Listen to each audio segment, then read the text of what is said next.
Good morning and welcome. My name is Scott Brophy from the Hobart class of 1978. As Professor of Philosophy and Presiding Officer of the faculty, it's my pleasure to act as Faculty Marshal for today's commencement. Please remain standing for the Director of the Abbey Center for Jewish Life and the Hillel Advisor, Julianne Miller.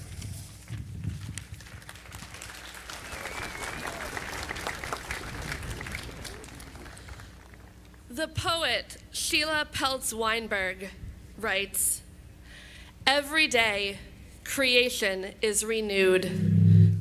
Wake up and see unfolding in the spreading light of dawn the world and all it contains, coming into being, new, fresh, filled with divine goodness and love. Every day creation is renewed. Reflected in the great lights, we see a new day, one precious day, eternity. May we enter this new day with gratitude for the experiences that have bound us together as one community, eyes alight with all that we have learned from and with each other, and hearts open to the endless possibilities that lie before us."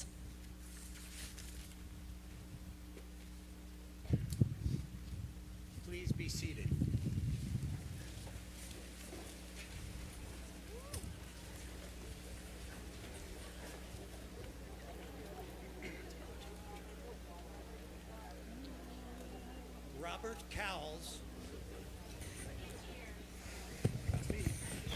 Robert Cowles, Professor of Music, will now lead the graduating senior members of the college's chorale in a performance of Musica Est Donum Optimi by Renaissance composer Orlando di Lasso.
To preside over today's commencement, please welcome the interim president of Hobart and William Smith Colleges, Professor Emeritus of Economics, Patrick McGuire.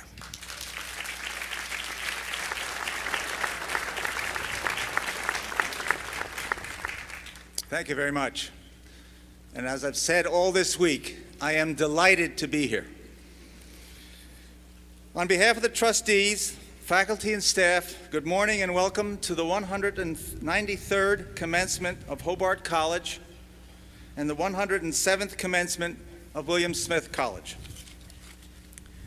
Thank you for being with us to celebrate the remarkable classes of 2018 and the culmination of their achievements at Hobart and William Smith. We are honored to have esteemed members of the Board of Trustees with us today, including the Chair of the Board, Tom Bizzuto, the immediate past Chair, Maureen Collins-Zupan, Trustees Chip Kiver, Jeremy Cushman, and Gary Matherson, and Honorary Trustee Roy Dexheimer. We thank them for their important leadership. We welcome as well our distinguished guests, who we will recognize with honorary degrees, including Gary Mendez of the class of 1958, Carolyn Carr McGuire from the class of 1978, and of course our commencement speaker, Dr. John Gutzinger, from the Hobart class of 1979. We are joined by the esteemed and dedicated faculty and staff of Hobart and William Smith. Welcome and thank you. Allow me to welcome in a special way the families of our graduates, and in particular all the mothers and grandmothers with us. Woo!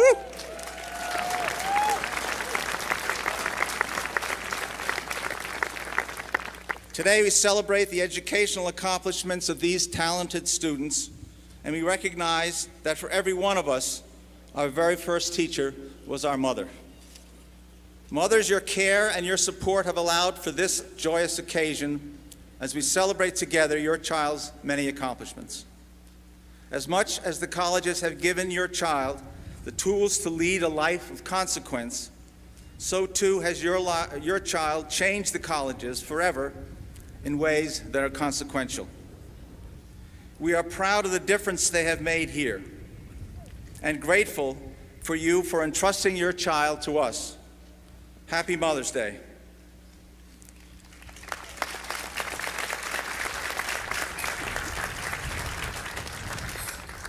It's a tremendous privilege for me to convene the exercises of commencement for the classes of 2018. Interim Provost Dwayne Lucas and President Pat McGuire will now present in the name of the Board of Trustees the first candidate for the Doctor of Humane Letters degree, honoris causa.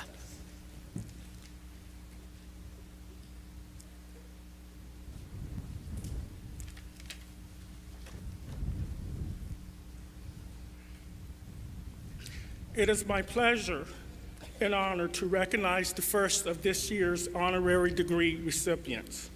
In awarding these degrees, the Board of Trustees affirms the values that stand at the core of these colleges: community service, leadership, and a commitment to academic excellence. By selecting distinguished individuals of demonstrated merit and accomplishment to be recognized by the conferring of honorary doctoral degrees, the Board of Trustees, through its Honors Committee, invites them into a special relationship with our colleges. These awards carry the full weight of the history, traditions, and ideals of Hobart and William Smith colleges. They are given with care, with respect, and with an honest affection for those whose lives and deeds we are privileged to honor. I now present Gary Mendez as candidate for the Doctor of Humane Letters.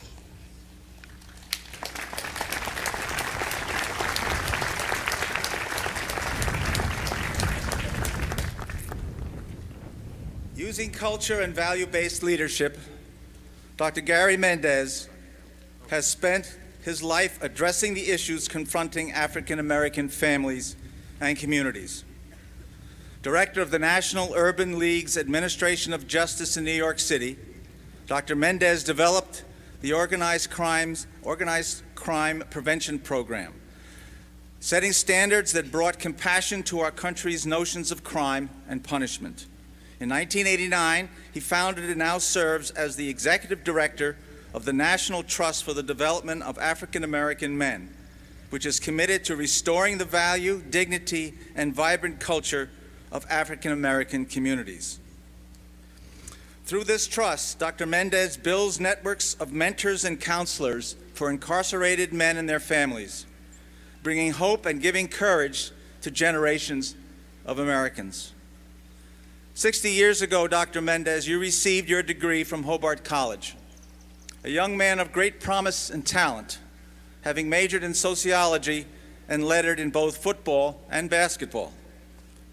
Today, we honor the life of consequence you have created for dedicating your career to ensuring that all men and women are treated with dignity and equality, for shedding light and empathy on the plight of incarcerated men and their families, and for the important ways you have remained connected to your alma mater, and most especially for the example you set for our graduates. It is my distinct pleasure, by the authority of the Board of Trustees, to bestow on you, Dr. Gary Mendez, Jr., from the Hobart class of 1958, this degree, Doctor of Humane Letters, honoris causa, together with all the privileges and obligations thereto pertaining.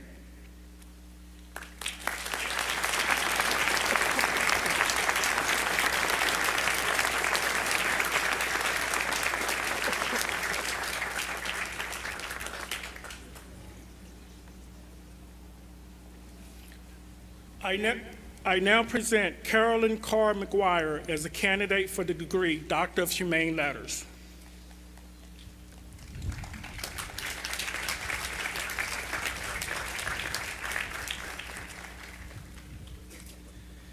Carolyn Carr McGuire, as co-founder and now board chair, co-chair of the Community Consulting Teams of Boston, you've had a pioneering, life-changing idea that one organization could connect MBA graduates from leading business schools with nonprofits of limited resources in need of consulting.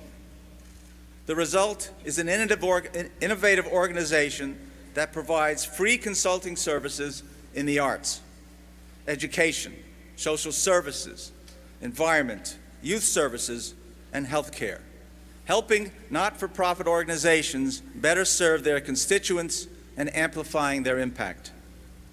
To date, you and your all-volunteer organization have worked with more than 180 not-for-profit organizations across the Boston community, changing the lives of thousands of people. 40 years ago, Carolyn Carr McGuire, you graduated from William Smith College, cum laude, with high honors in psychology, going on to earn your MBA from Dartmouth. Today, we honor the life of consequence you have created. And so, in recognition for your wide-ranging and inclusive vision of civic life that connects experts with the nonprofits who need them, in recognition of the profound difference you have made in the Boston area and in the lives of countless individuals, for increasing access to a Hobart and William Smith education through scholarships, and for creating modern living spaces in historic buildings, with appreciation for your many years of dedicated service on the Board of Trustees, for your creativity, hard work, and spirit of service and inclusiveness, and most especially for the example you set for our graduates. It is my distinct pleasure, by the authority of the Board of Trustees, to bestow on Carolyn Carr McGuire from the William Smith class of 1978 this degree, Doctor of Humane Letters, honoris causa, together with all the privileges and obligations thereto pertaining.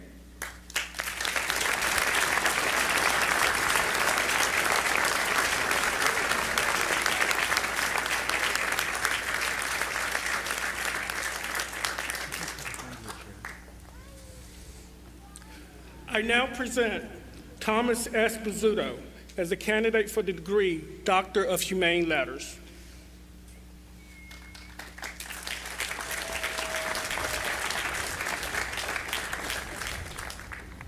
An entrepreneur and philanthropist, a veteran of the Vietnam War, a first-generation college student, and a longtime member of the Board of Trustees, Thomas Esposito is a leader of character, compassion, and pragmatic vision.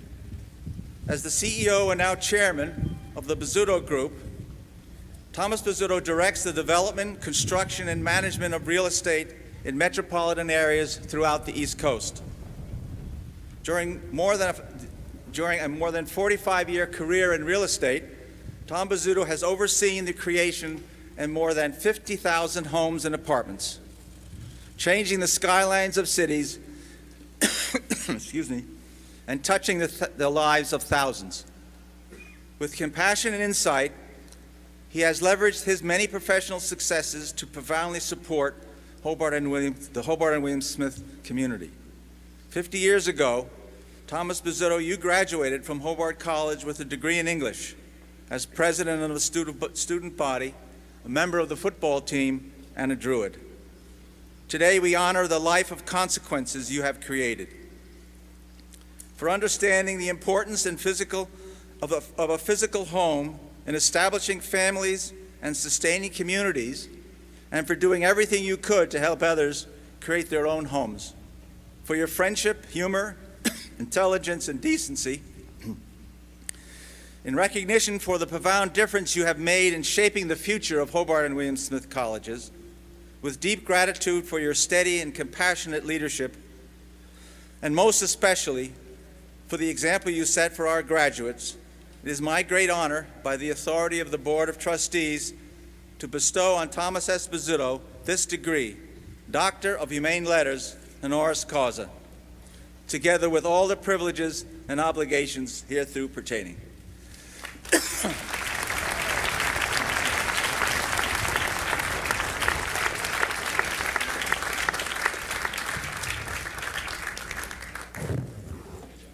It's water, so don't worry.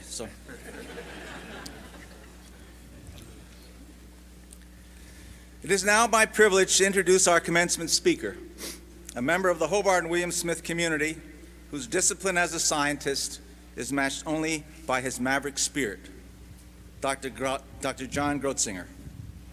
In his quest to understand the history and possibilities of life in our universe, John Grotzinger has demonstrated that ingenuity, integrity, and a diligent application of scientific method can take humanity literally to new worlds. As the mission leader and project scientist for NASA's Mars Science Laboratory, he guided the team that landed the Curiosity rover, and discovering evidence of an ancient Martian lake and making history when he and his team confirmed the presence of an environment that could have supported microbial life. This isn't a science fiction novel, though. This is groundbreaking, life-altering research and discovery, driven by the marriage of art and science. The Fletcher Jones Professor of Geology at the California Institute of Technology, John Grotzinger is also the Ted and Ginger Jenkins Leadership Chair of the Division of Geological and Planetary Sciences. He is also a recipient of a huge number of awards, including being elected to the National Academy of Sciences, one of the highest honors accorded a U.S. scientist. At Hobart, John Grotzinger received a bachelor's degree in geoscience. He played lacrosse. He did summer research right here in Geneva on Seneca Lake. Today, we honor the life of consequence John Grotzinger has created. It gives me great pride to introduce the 2018 commencement speaker, Dr. John Grotzinger.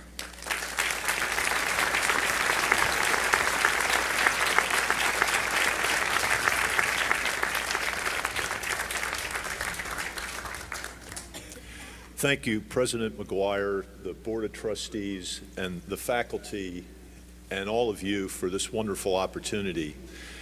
To a certain extent, this is something I've been waiting for my whole life. Back in 2001, I was living in the Sultanate of Oman with my family and was asked to prepare some remarks about a local high school graduation. And I thought about what it was that I had been doing with my life, and I wrote down some notes and talked about it.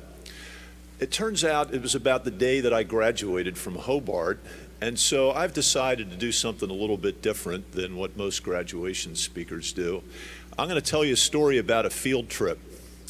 And this was something that happened a lot in my life, and so because it is Mother's Day, I want to give a shout out to my wife Donna and my daughters Hannah and Heather, who had to live through their father disappearing into the woods of the middle of nowhere for decades. So thank you guys for sticking with me.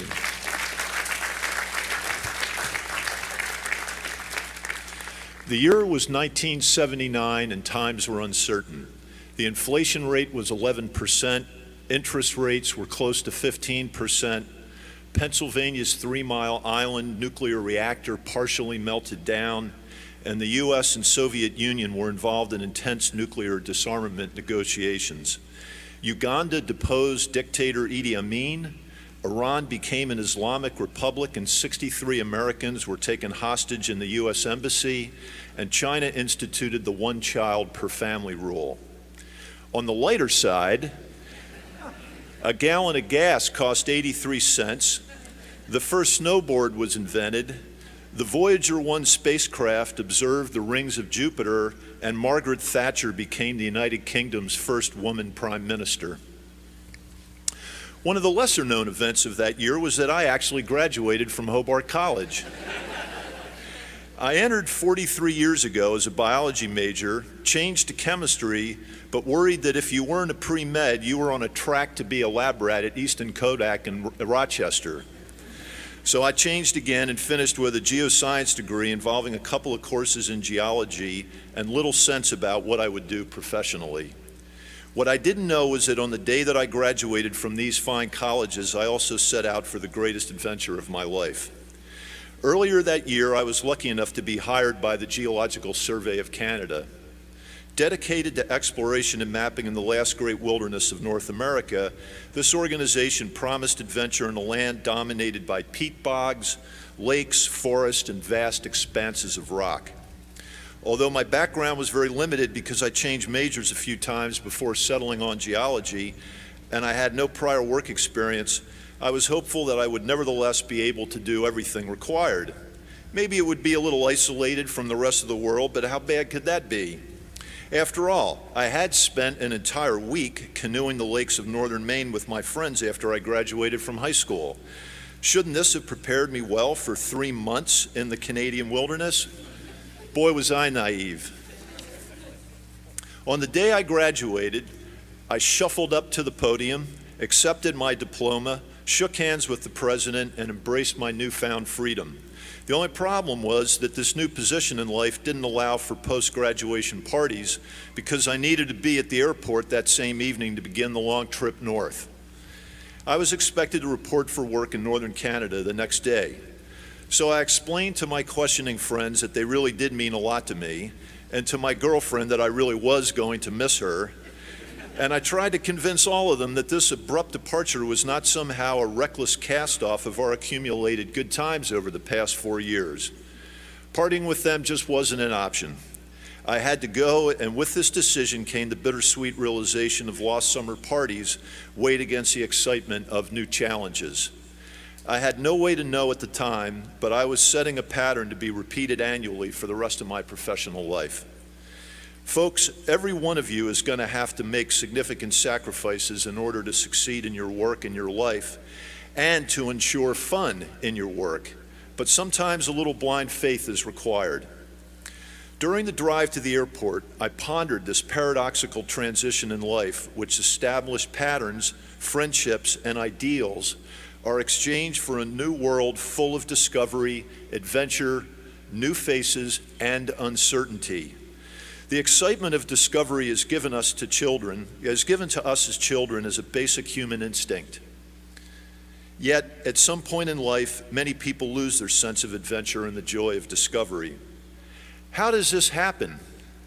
It seemed to me at the time that no matter how strong these well-established bonds were, that I could not resist the urge for new experiences.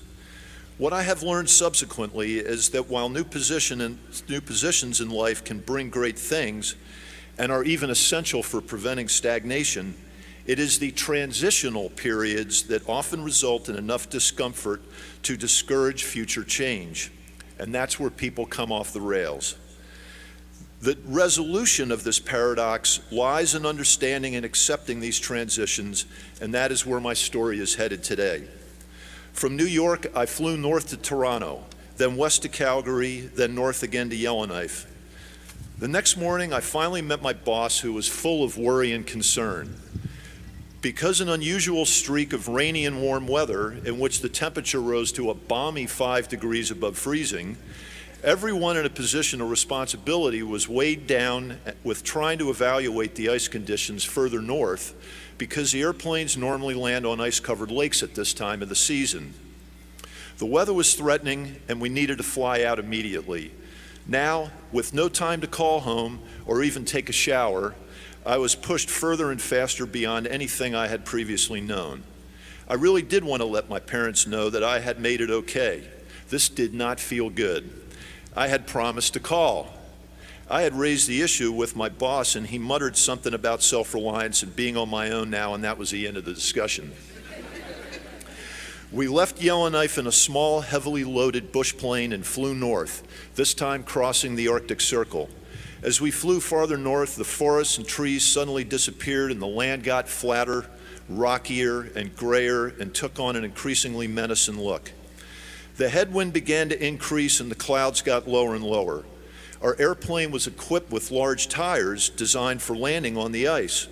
However, there was the constant and nagging concern that the recent high temperatures may have melted the ice enough so that it might crack under the weight of the fully loaded airplane.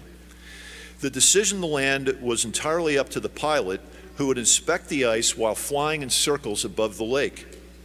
When the plane took off at Yellowknife, I had no idea these risks and suddenly found myself in the process of learning that I had just put my life in the hands of this pilot. He was simply going to look at the ice and tell. Great. What could go wrong? The pilot was Len Robinson, a short, stocky man in his mid-50s. He seemed calm and cool. I subsequently learned two things about bush flying. The first was that Robinson was a legend in his own time who was called in whenever things got tough for the most difficult technical challenges that bush flying could generate. The second thing I learned is that if you need a bush pilot, look for an older one because the young and foolish are weeded out quickly. The flight to camp got rougher. We had to drop in altitude in order to maintain visibility. Len Robinson now had our airplane flying a few hundred feet above the ground, and we still had about an hour to go. The sky got darker as the clouds above our aircraft began to thicken, and soon we began to fly through snow squalls. The air got rougher, and eventually I became nauseous and started to get sick. The snow thickened to the point where Robinson was going to turn back when he suddenly spied our lake. Robinson threw the plane into what seemed like an impossibly steep curve and began to circle. He circled the lake again and again, flying in and out of the snow squalls, and then, just as quickly as he threw it into the turn, he banked back out, and 30 seconds later we were down on the ice with both engines roaring in full reverse. Robinson still looked calm and collected. For whatever reason, he landed on the ice I will never know, and there wasn't time to find out because he wanted us to get the gear out of the airplane as quickly as possible so he could get the plane back up off the ice. The cargo doors opened and Robinson threw gear at myself and my boss as fast as we could catch it. Outside, the wind was howling, the temperature was freezing, and the snow was getting worse. It's kind of like February in Geneva. Despite the heavy lifting, I was really cold. The whole exercise was so intense that I didn't have time to think more about my personal condition. I just did what I was told as fast as I could. So soon the plane was empty. The last thing that Robinson had to do before flying away was shut the cargo doors from the inside. As he prepared to shut the doors on us and the icy world that I had just become part of, he glanced back at us with a puzzled and pitiful look on his face and made a remark that I will never forget. He looked at my boss, then me, and he said, "Whenever I drop you suckers off up here and think of the warm bath and dinner I'm going to have when I get home, I am always reminded of how lucky I am that I never went to college."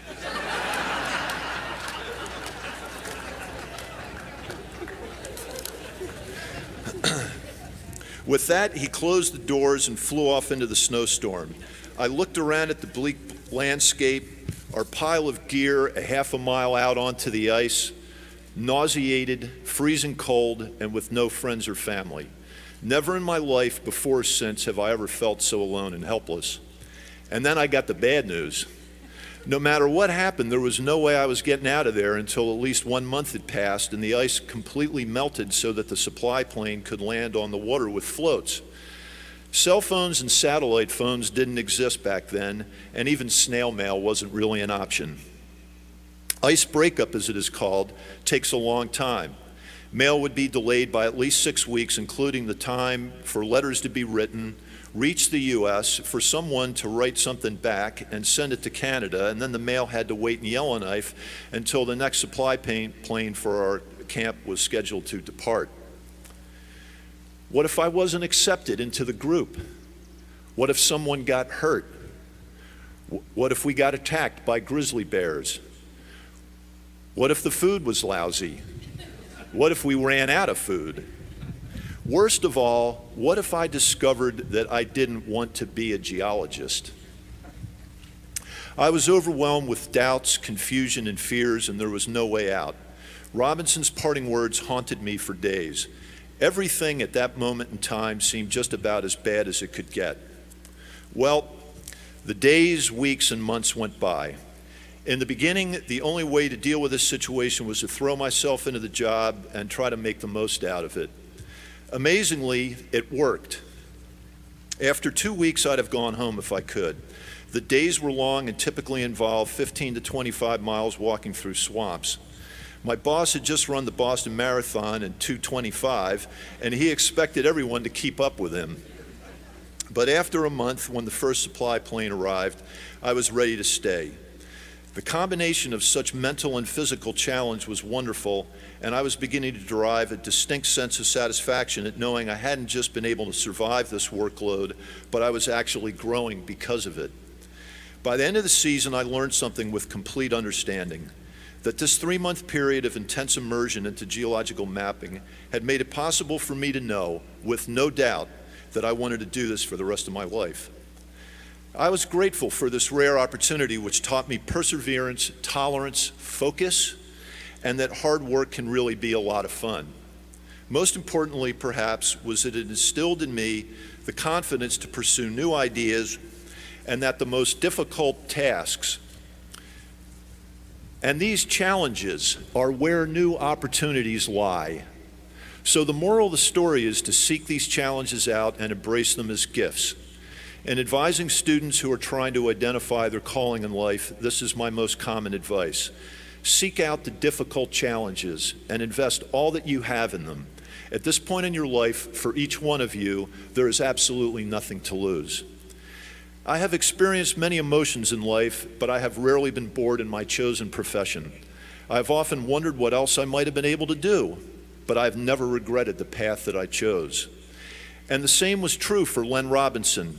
Without a doubt, that man participated in some of the greatest adventures and challenges of modern-day travel, all without a university degree. And he now lives in one of the biggest houses in Yellowknife, Canada. In the mid-1990s, about 10 years after I got my PhD, diamonds were discovered in the same region where I had worked for so long. Robinson was often hired to fly the prospectors around, so he could tell from his experience that something different was going on and that this wasn't the usual deal with a prospector trying to fleece some venture capitalists.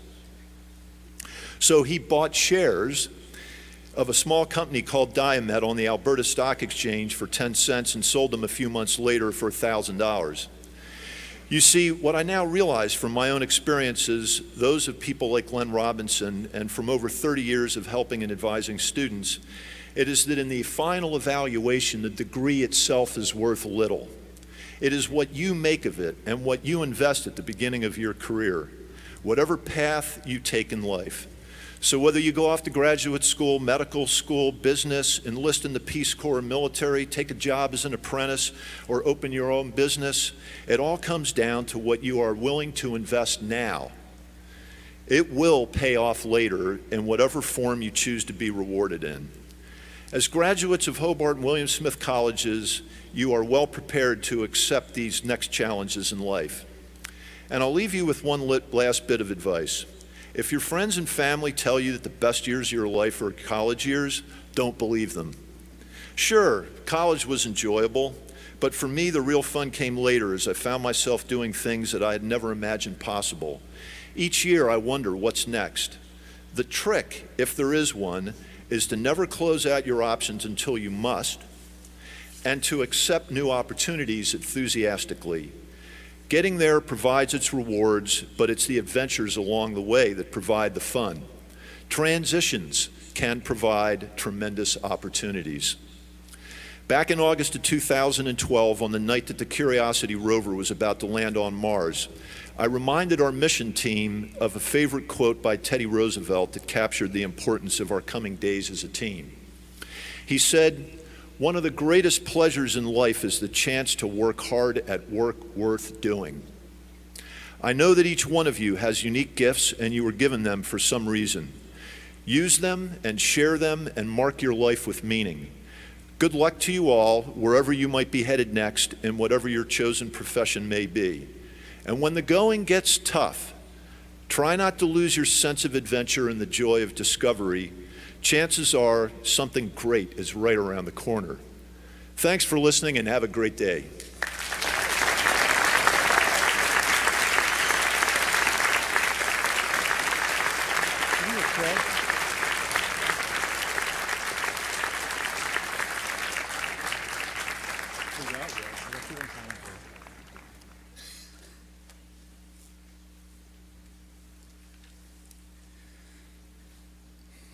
It's now an honor to welcome the Chair of the Board of Trustees from the Hobart class of 1968.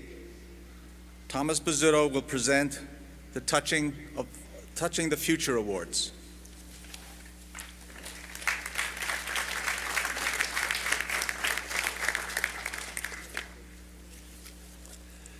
Good morning.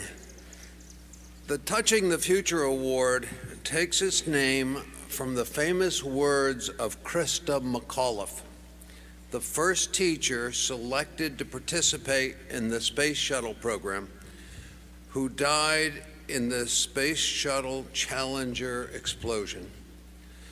McAuliffe expressed the sentiment shared by many teachers when she said, "I touch the future, I teach."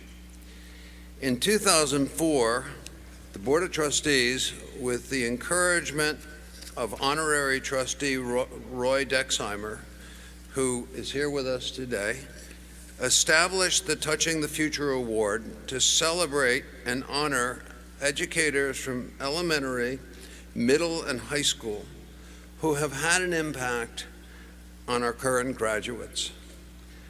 From the many essays that were submitted by our seniors, 2 distinguished educators have been selected. Ryan Conway, an English teacher and football coach at York Central School in Restoff, New York, was nominated by Hobart candidate Tyler Fuller. Mr. Conway could not be here with us today.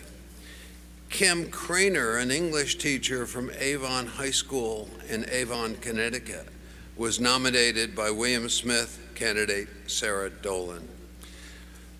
Ryan Conway and Kim Craner, for your important work as educators, mentors, and leaders, and for embodying the mission of the colleges in leading lives of consequence. Hobart and William Smith proudly present you with the 2018 Touching the Future Award.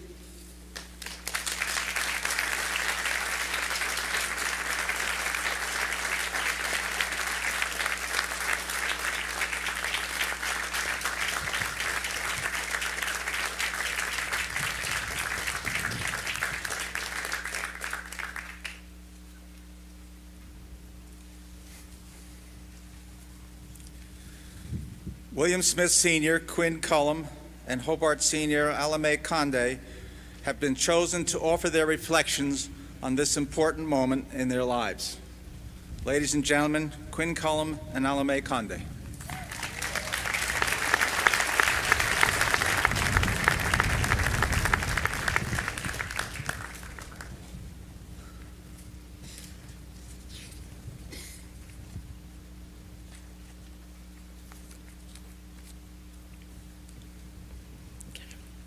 Happy Mother's Day. As we celebrate the accomplishments of the classes of 2018 today, it is also important to acknowledge not only the mothers, but the many women in our lives, be it mentors, advisors, or peers, who have aided in making us all who we are today. William Smith is an institution that has always upheld the work and voices of women, beginning first with the American suffragettes who advocated for its founding. It is quite fitting then that the celebration of William Smith Commencement fall on Mother's Day, a day intended to recognize the contributions women everywhere make to the lives of their loved ones. While today's ceremony is intended to be a celebration of our accomplishments, I cannot help but reflect upon many of my conversations with my peers this year and the unease that has accompanied the topic of graduation.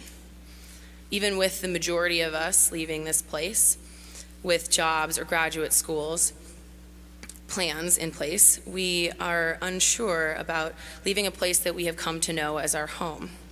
We know that it is time for the next chapter in our lives.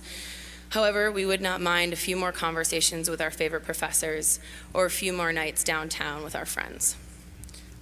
For me, this change feels about as risky as my arrival at HWS. On August 27th, 2014, I boarded a plane from Minnesota to New York, and for the first time in my life, I boarded that plane on a one-way ticket. I arrived for our first year orientation without so much as a single acquaintance on campus. This lack of familiarity forced me to do things like approach strangers on the quad for directions. I distinctly remember one instance in which I asked another student for directions to Stern Hall, and when they told me it was next to Smith Hall, I thanked them and walked away before I realized that I also had no idea where Smith Hall was. Navigating the dining hall brought about all sorts of awkward groupings of first-year students, and I found that my first-year seminar was really the only environment in which I felt totally comfortable amongst a group of equally clueless newbies. Going to school thousands of miles from home was challenging, but it also encouraged me to grow in my independence and dig deep and demand more from HWS. I sought out faculty mentors, a diversity of courses, and community engagement. No progress can be made from standing still, and that became my new pursuit at HWS. I wanted to have the courage to take risks and to see where they took me. The greatest thing to experience in the midst of all of my uncertainty was the welcoming nature of the HWS community. When I would ask upper class students questions, they would not only answer them, but they would encourage me to accompany them to activities, parties, and other meetings on campus. True to liberal arts form, this place had me doing everything from attending an honors dance and biology performance about the HIV infection of a host T cell, to walking downtown in sub-zero temperatures to watch the inaugural season of William Smith ice hockey. To my surprise, the liberal arts philosophy was more than just admissions jargon. I was learning too. Spending time taking these risks and exploring these opportunities was not just unique to my college experience. I think it's a fixture in the HWS experience. The classes of 2018's completion of the 8 academic goals had everyone out of their comfort zone at one time or another. But I think being uncomfortable is what makes experiences the most memorable. We come out of them with new perspectives, open-mindedness, and usually a funny story or two. No matter how this institution has supported us, challenged us, upset us, or celebrated us, the simple fact is that we have shaped this school as much as it has shaped us. Every semester, we continue to choose this place and each other. Every single student graduating today has completed a senior capstone, seminar, or significant research project relevant to their core studies. We all leave with our degrees and our faculty mentors, but we also have contributed to theatrical productions, athletic conference championships, represented HWS across the globe while studying abroad, and completed competitive internship programs. We have enjoyed the mentorship that we have received from faculty members, but we have also worked to mentor our peers in lower class years. All of those contributions are meaningful. But what I will cherish most are my memories specific to the HWS experience. We all saw the opening of the Guerin Center for the Performing Arts during our first year. We survived record-setting blizzards. We bonded over our confusion with PeopleSoft during our first course registration. And we also bonded while sprinting to catch the last shuttle back to campus on Saturday night. We felt like a part of the community when the Saga employees knew our names before looking at our IDs. Making it into This Week in Photos made us feel like local celebrities overnight. We laughed together as we shared times on the docks, and we said lives of consequence to each other to celebrate even the most minimal of accomplishments.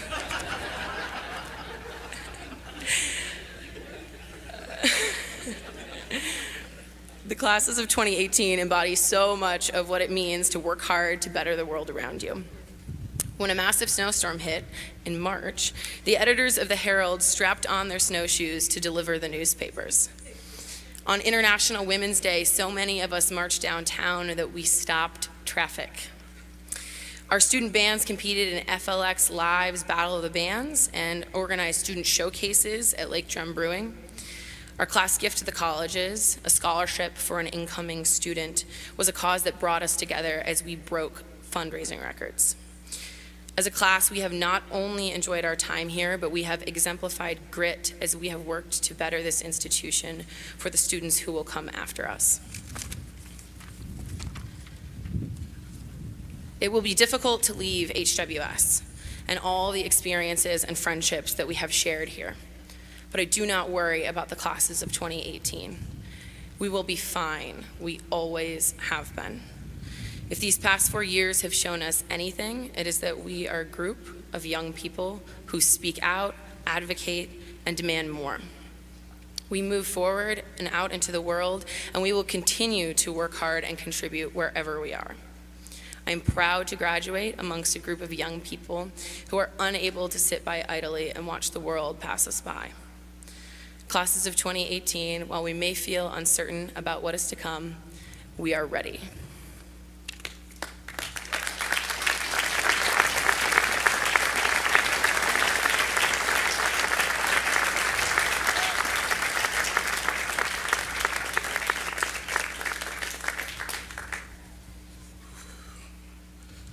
Okay. Breathe. Okay. All right. 2662 Valentine Avenue, Bronx, New York. That's where my story began. I grew up living in a low-income, impoverished neighborhood. At 13, I lived in my grandma's small 2-bedroom apartment. We didn't really have much growing up. On Monday mornings, before going to school, I was given $15 and told to make it work for the week. So I made it work. While walking to school, I remember thinking to myself, how would things be if I grew up on the other side of the fence? The side of the fence where the grass was greener, the sun was always shining. Coming to HWS made me realize that we all have more in common than we think we do. We all go through obstacles. Some of us go through more than others for various reasons. However, we all experience the challenges in our lives that test who we are as a person. I used to think growing up rich would resolve all my issues until I met a close friend at school. We were on opposite sides of the spectrum. We came from very different backgrounds. But what we both had in common was ambition. Over the past 4 years, I've learned 3 important lessons. So here's lesson 1. There is always more to the story than what we see.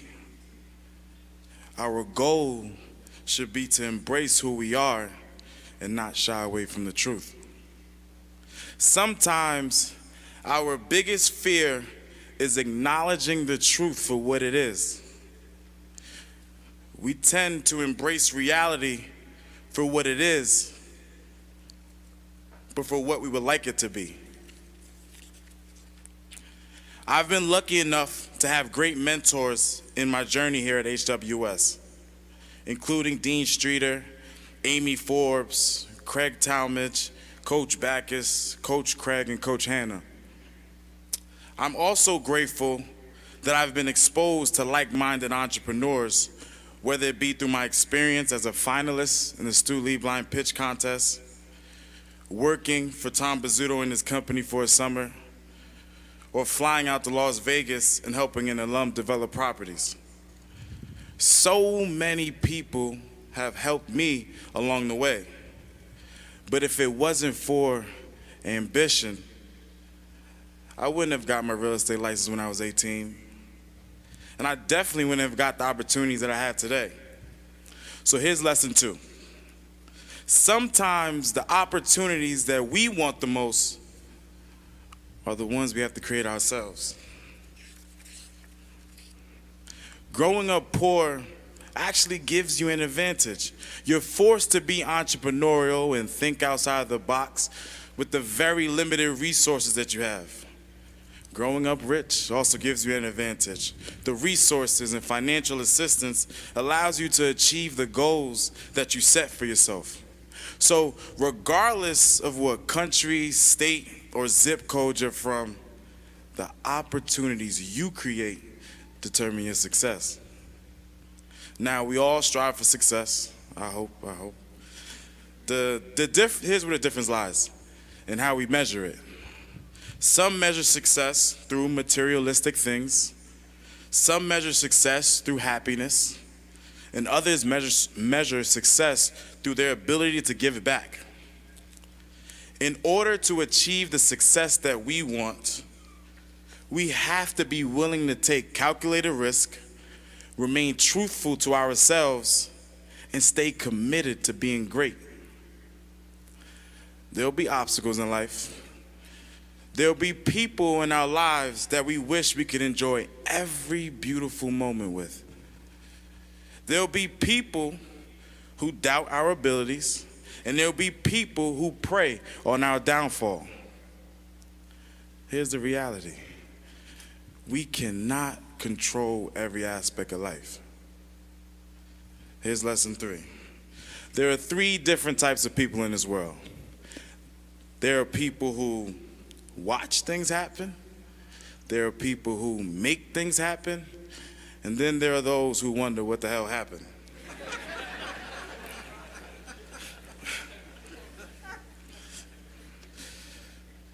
It would just be easy today to come up here and get your diploma.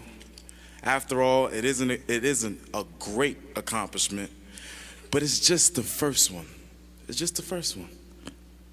As you head back home with your families, I want you all to think about the type of person you want to be. Someone that goes against the grain and makes things happen for yourself, or someone that allows others to define their success. If there's one thing that you remember this. To have a dream is just a dream. But when you have a plan with the dream, now that's a story. What's your story?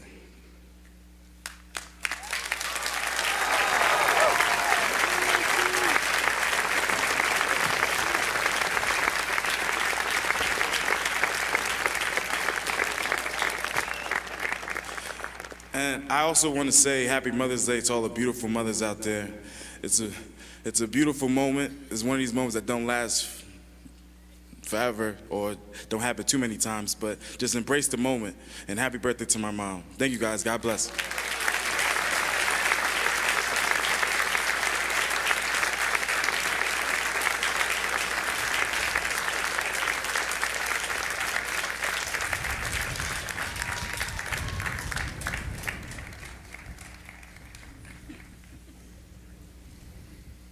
Thank you very much. It is now my honor to welcome to the podium President Emeritus of Hobart and William Smith Colleges, Mark D. Guerin.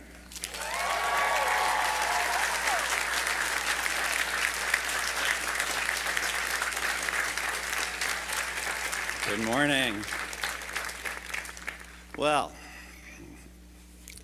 Graduating seniors, first, thank you very much for this invitation to be with you today. I'm very honored. And thank you to Interim President Pat McGuire for your courtesies and for your unyielding dedication to the colleges. Once again, you've answered the call to service. And once again, we are deeply, deeply grateful to you. Thank you, President McGuire.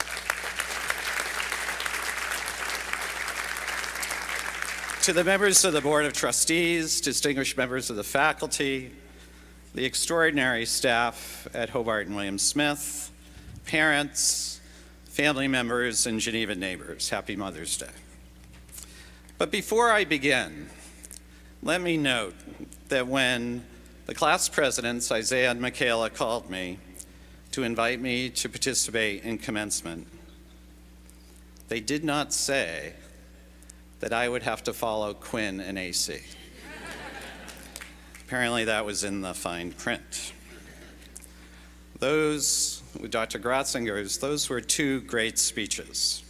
And let me say, I know senior speeches, because from this podium, I have heard 36 of them, and they were terrific.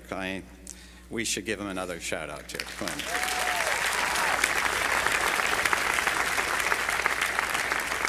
I am deeply honored by this invitation, and it means a great deal for me to be back at a place that means so much to me and my family.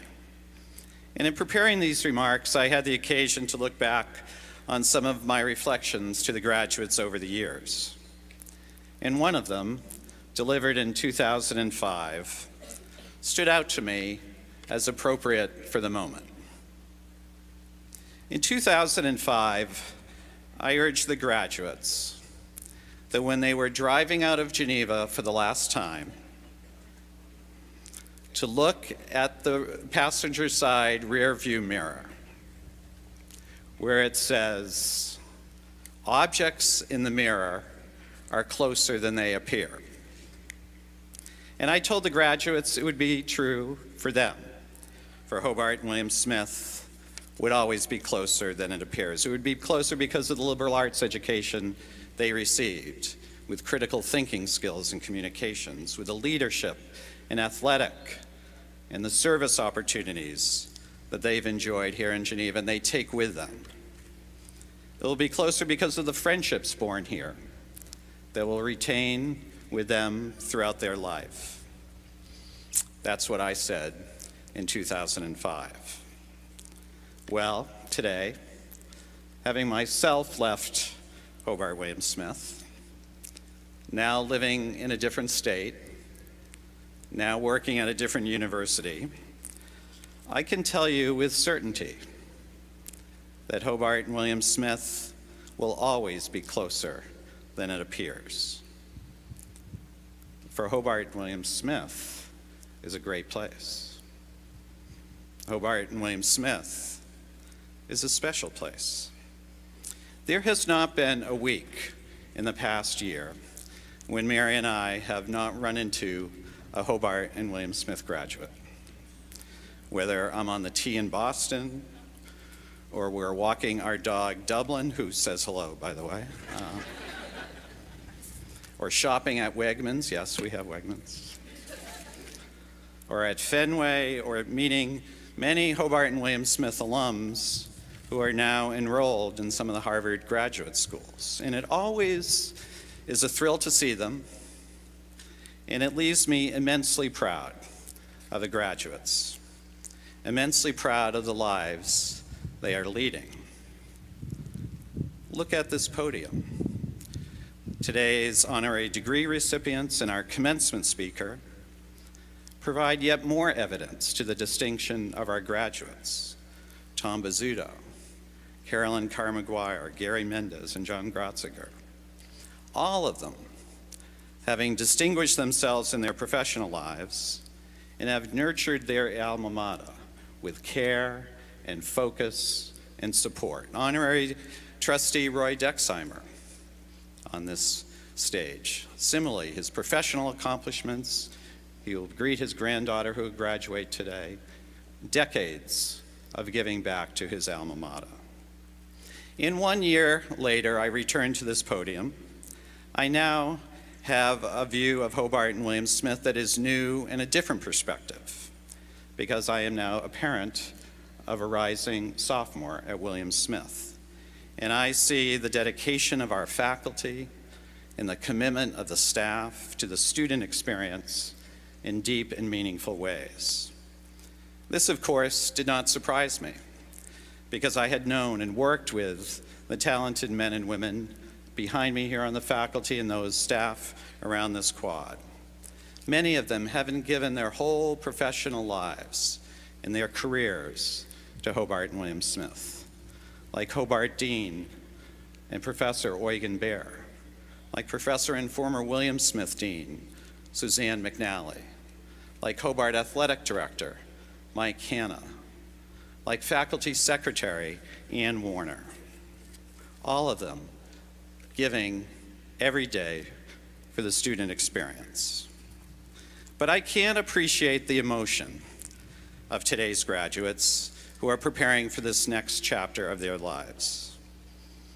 As my old boss, President Clinton, would say, I feel your pain. After all, a year ago, Mary and I sat at this commencement preparing to close this chapter of our life. And of course, we were preparing to pack as well. And if you think you have a lot of stuff, imagine 18 years of life to move. Now that is the equivalent of going to college 4 times in a row, plus 2 PG years. But I know that the emotion today is more than just about packing. For I know what it's like to leave Hobart and William Smith. I know what it's like to leave the friends that you love.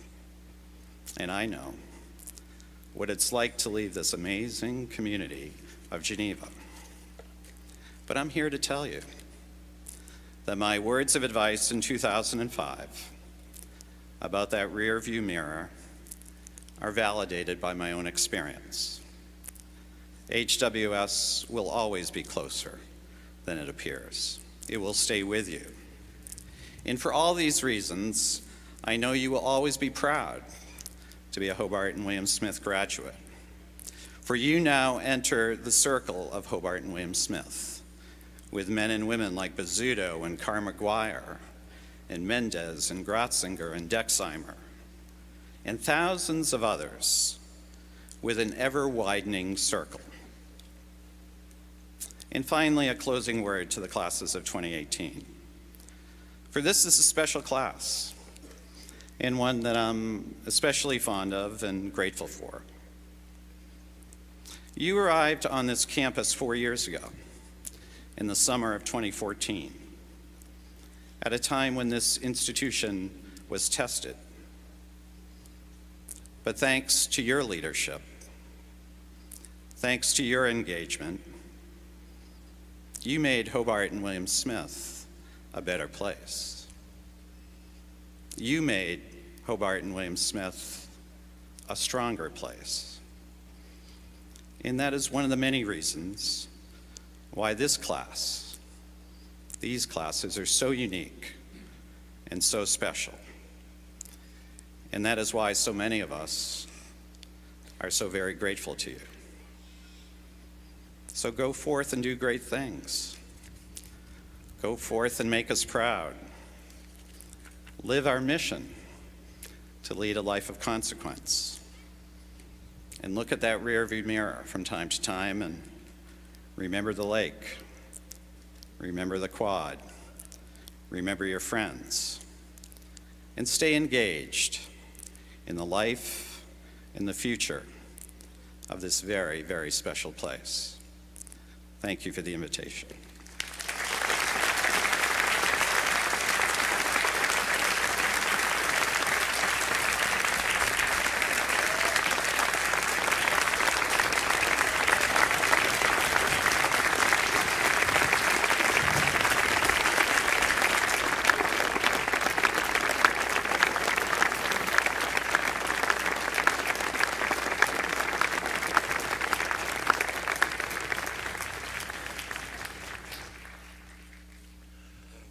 Provost Dwayne Lucas will now present the candidates for the Masters of Arts degree, and the President will confer those degrees.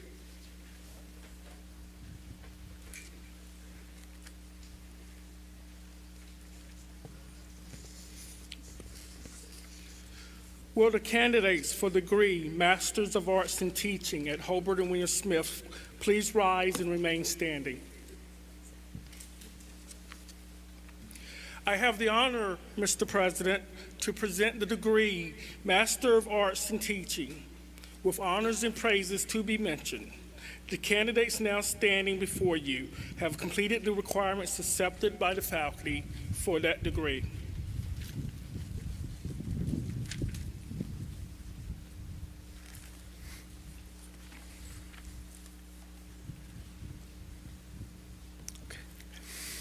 By the authority delegated to me by the Board of Trustees, I confer upon you the degree Master of Arts in Teaching of Hobart and William Smith Colleges, and admit you to the community of its graduates with all the rights and privileges thereto pertaining.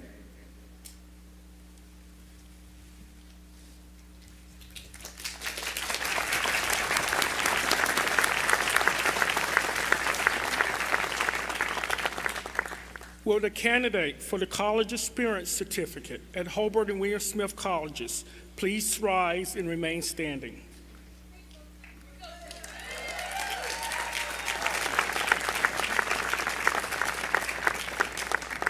I have the honor, Mr. President, to present the candidate for the College Experience Certificate.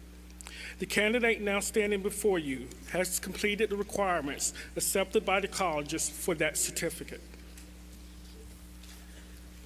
By the authority delegated to me by the Board of Trustees, I confer upon you the College Experience Certificate of Hobart and William Smith Colleges, and admit you to the community of its graduates with all the rights and privileges thereto pertaining.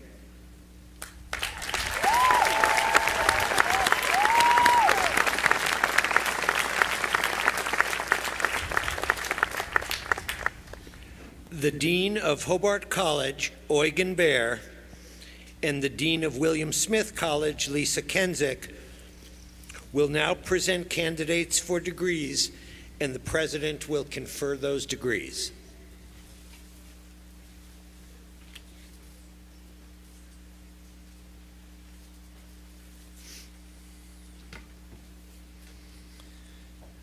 Will the candidates for the degree Bachelor of Science at Hobart College please rise and remain standing?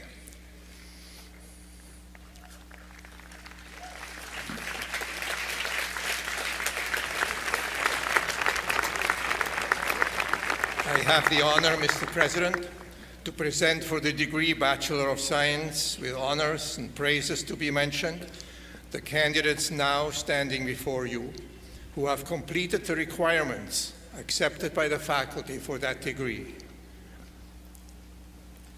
By the authority delegated to me by the Board of Trustees, I confer upon you the degree Bachelor of Science of Hobart College, and admit you to the community of its graduates with all the rights and privileges thereto pertaining. Please be seated.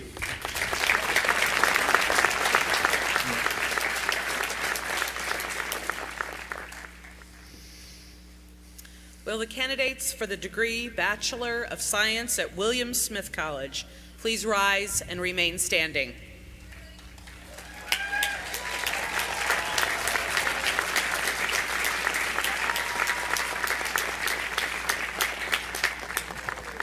I have the honor, Mr. President, to present for the degree Bachelor of Science with honors and praises to be mentioned, the candidates now standing before you, who have completed the requirements accepted by the faculty for that degree. By the authority delegated to me by the Board of Trustees, I confer upon you the degree Bachelor of Science of William Smith College, and admit you to the community of its graduates with all the rights and privileges thereto pertaining. You may be seated.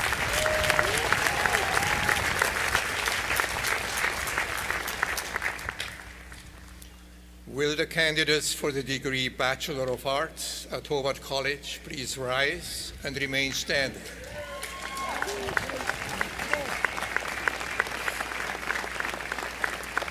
I have the honor, Mr. President, to present for the degree Bachelor of Arts, with honors and praises to be mentioned, the candidates now standing before you who have completed the requirements accepted by the faculty for that degree. By the authority delegated to me by the Board of Trustees, I confer upon you the degree Bachelor of Arts of Hobart College and admit you to the community of its graduates, with all the rights and privileges thereto pertaining.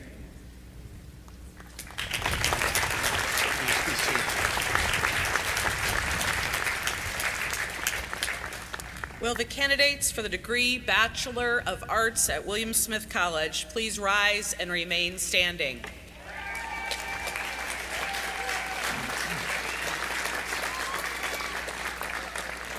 I have the honor, Mr. President, to present for the degree Bachelor of Arts with honors and praises to be mentioned, the candidates now standing before you, who have completed the requirements accepted by the faculty for that degree. By the authority delegated to me by the Board of Trustees, I confer upon you the degree Bachelor of Arts of William Smith College and admit you to the community of its graduates with all the rights and privileges thereto pertaining.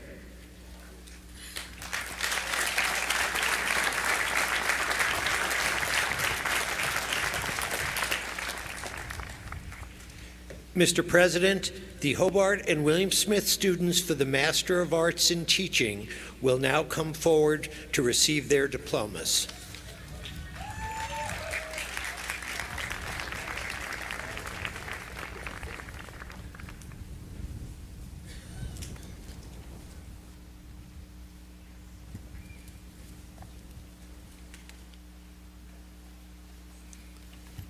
Maria Jose Arias.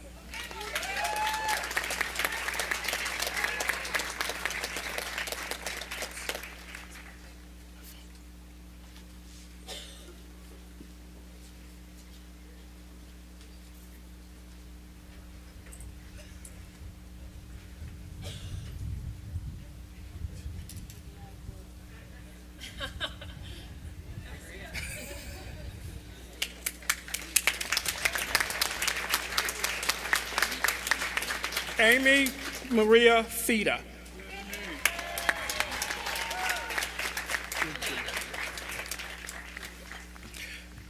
Allison Jane Flaherty in absentia. Juliana Kathleen Hartlett.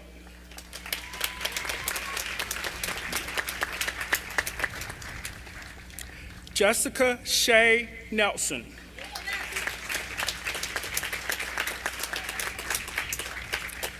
Kevin Charles Teal.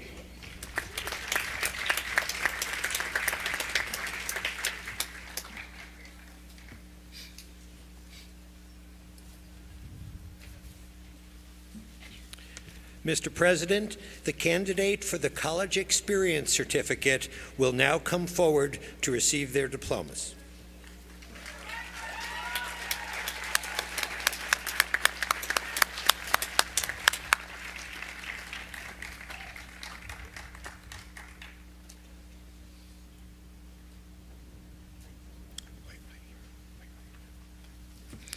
Mr. President, the Hobart and William Smith College's Experience Certificate graduate is Brooklyn Frank.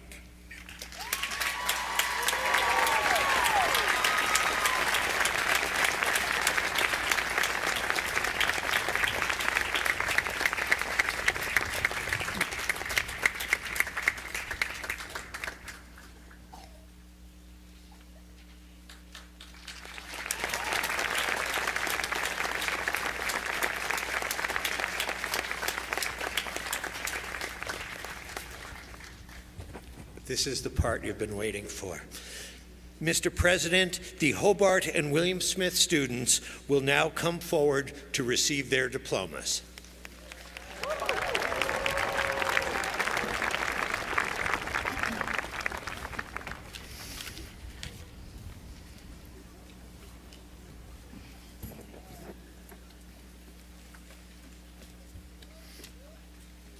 Lindsay Ann Ackerman, summa cum laude.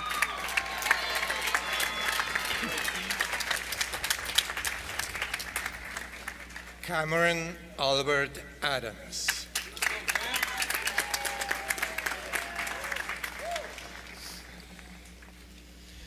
Timothy L. Adams III.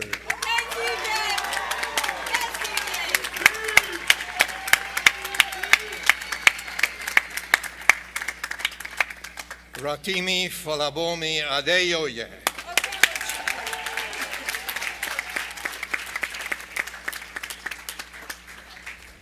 Hilda Ohenewa Ajakum.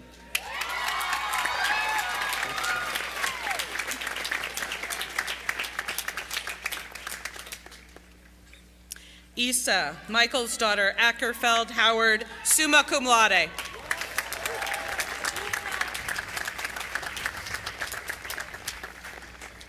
Benton Cooper Alexopoulos, cum laude. Catherine Gale Allen, cum laude.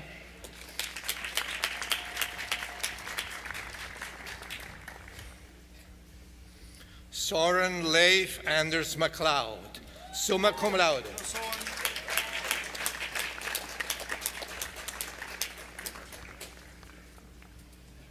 Charles Albert Anderson.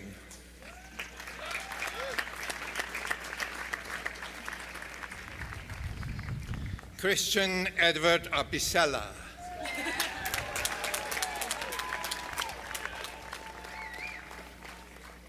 Kelsey M. Arroyo, magna cum laude.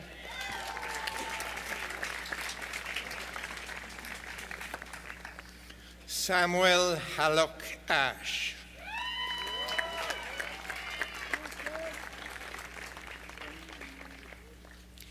Chantel Erica Atienza.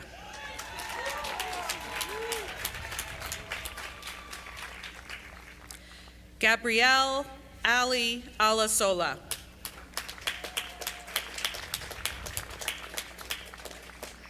In absentia, Alexandra Azam. In absentia, Keegan John Bach. Brandon Michael Ball, cum laude.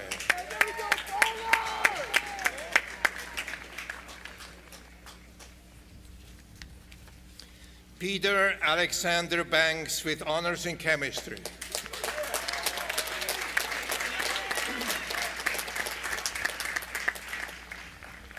Kyle Francis Barazzi, magna cum laude.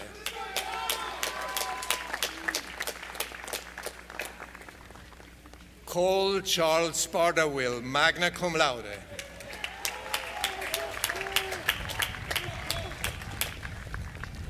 Noah James Barengos.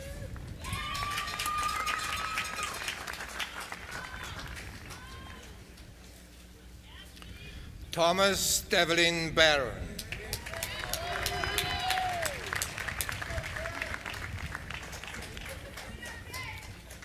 Carrie Elizabeth Bartholomew.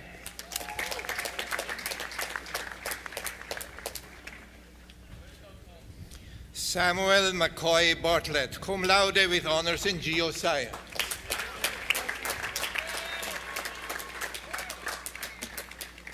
Catherine Marie Battaglia, cum laude.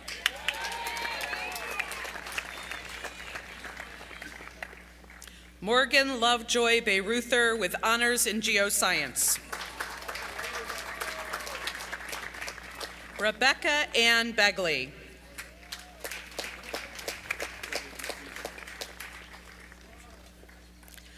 Jessica Bayo.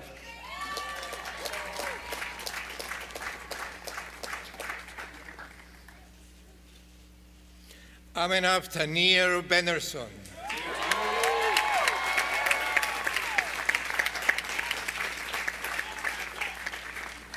In absentia, Brandon R. Bennett. Mac McCarty Benson.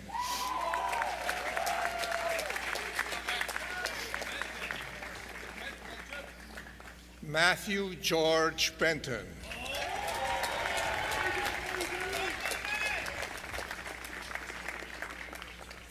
In absentia, Sarah Elizabeth Benyo.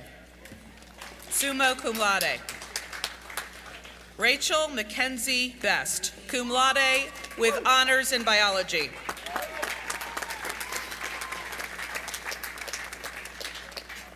Olivia Rose Biles.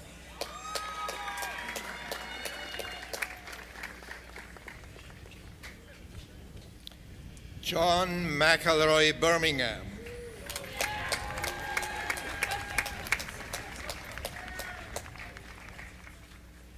Natalie K. Alheim Bishop, cum laude.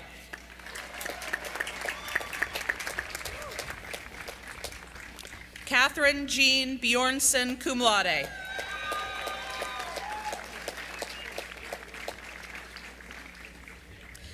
Lee Ann Blackston.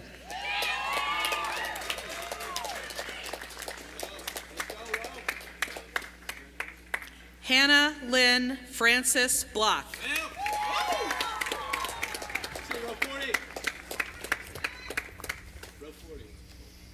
Natalie Ann Booth, cum laude.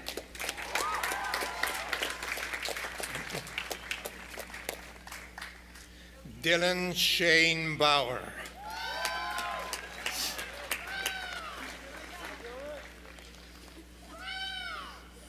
Austin John Bradley.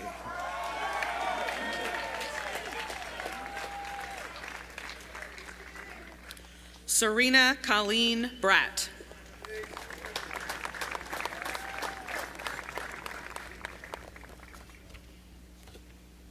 Colin James Briggs, cum laude.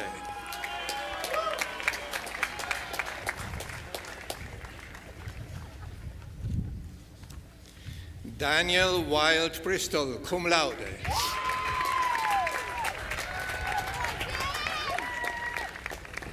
Sarah Margaret Brophy, cum laude.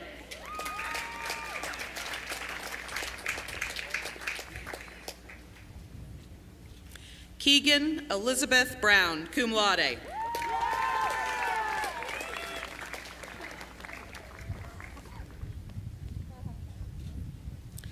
Laurel Erica Brown, magna cum laude.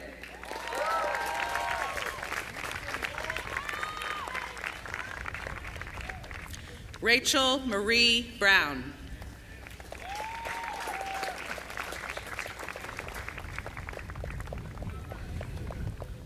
Molly McAllister Bruce.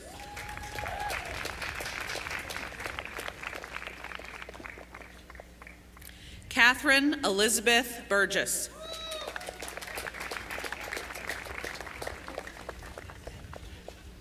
Sean Gale Burke, cum laude.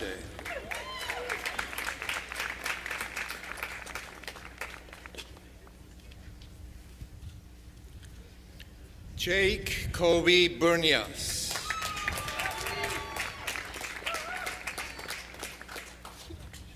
Alexandria Elizabeth Burns.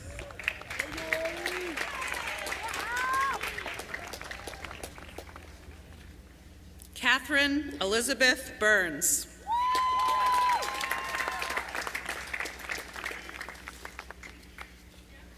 Mason David Burr, cum laude. In absentia, Emily Stoddard Burton. Christian Andres Caban Nazario.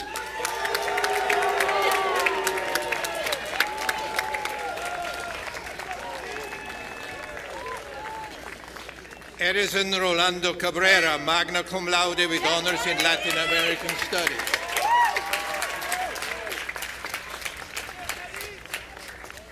Casey Dean Cady.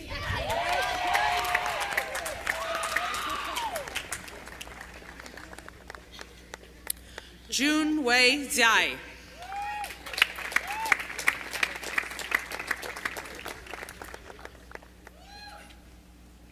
Ella Dorothy Calder.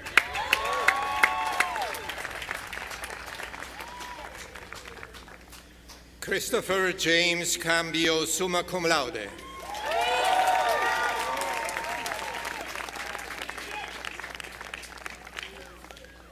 Chanel Whitney Campbell, cum laude.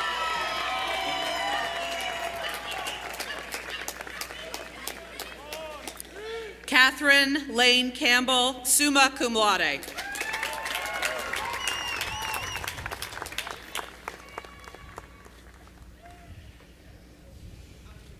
Peyton Kirkbride Caputi with honors in geoscience.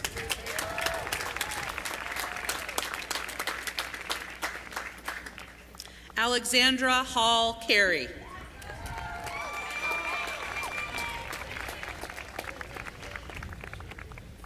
Katrina Margaret Carey.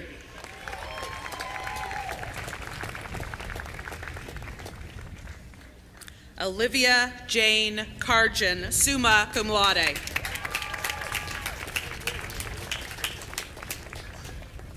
Michaela Ann Carney, summa cum laude.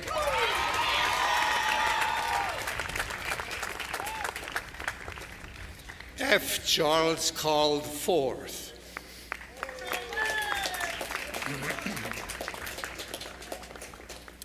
In absentia, Kelsey Amber Carr. Andrew Bo Carroll.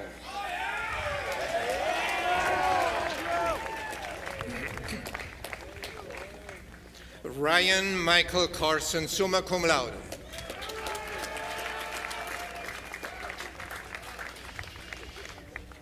Alexandra Louise Carter Huffman.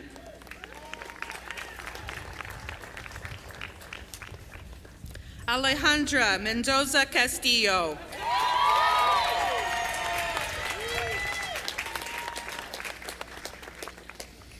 Joseph Alexander Katarina.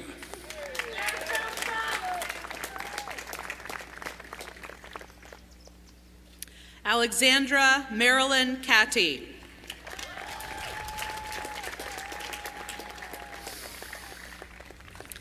Allison Lever Cheney, magna cum laude.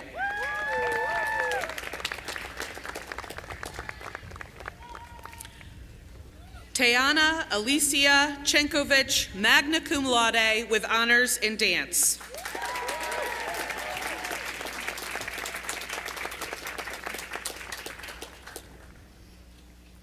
Eleanor Mary Cherry, magna cum laude with honors in psychology and dance.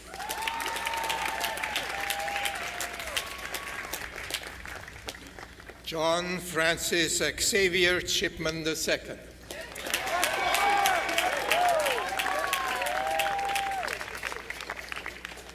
In absentia, Byung Wook Cho.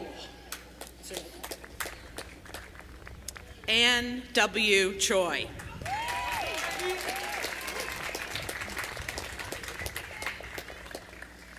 Michael Sean Clancy.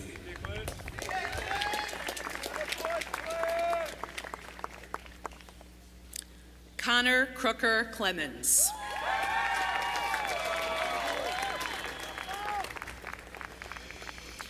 Brennan Vega Coakley.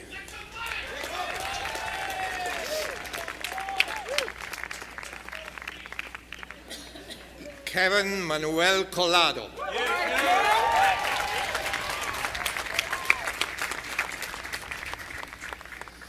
Jedediah Jonathan Collins.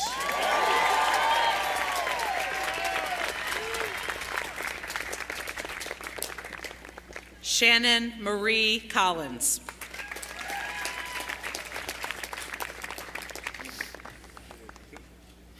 Adrian Enrique Colmenares Colantuoni.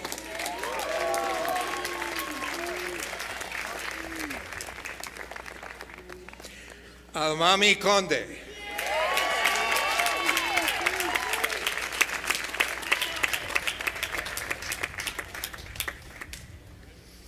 Michael Joseph Conroy, summa cum laude.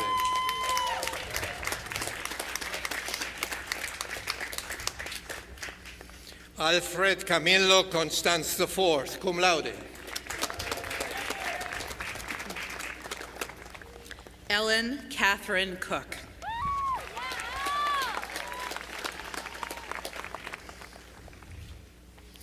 Devin James Cooper Vastola.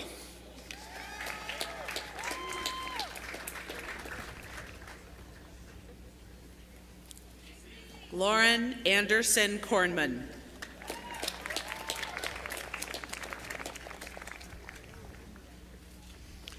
John Raymond Carr.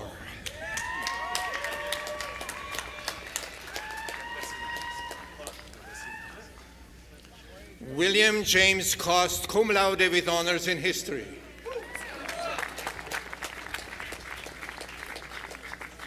Dory Jane Craig.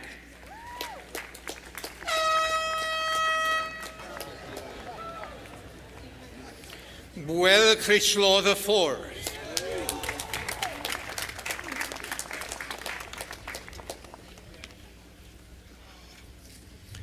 Tyler James Crowder.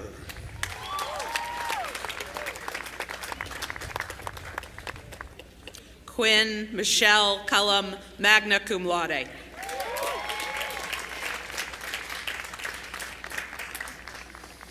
Daly Elizabeth Cunningham.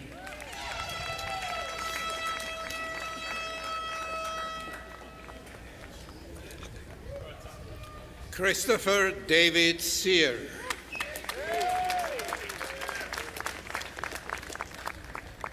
Rebecca Lee Tchaikovsky, magna cum laude.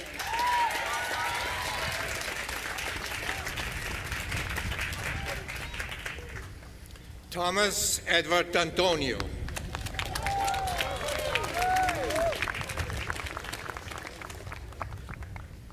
James Eaton Davis.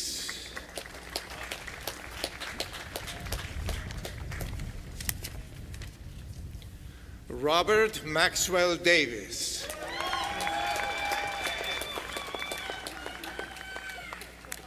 Devika Ton Davis Kilpatrick.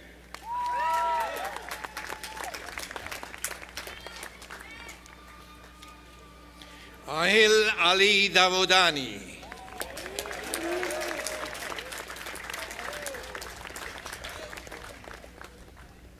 Alyssa Francesca Deem, cum laude.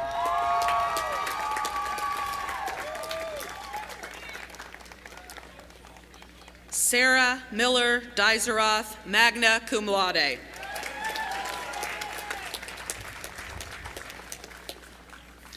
Justin Michael Dennis.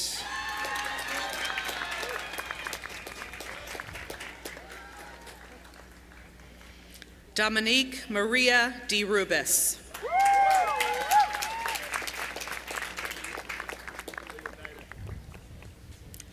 Macaulay Claire Deverin.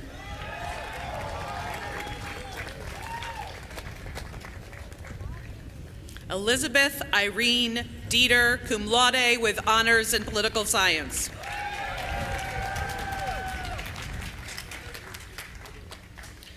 Dylan Robert Dublin, cum laude.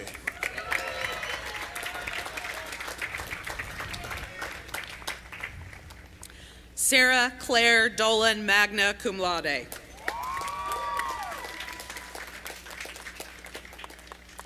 Andrea Rose Donofrio, summa cum laude.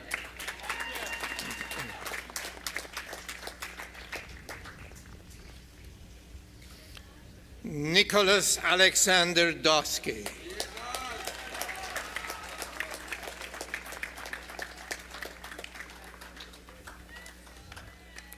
Jane Claire Dowling.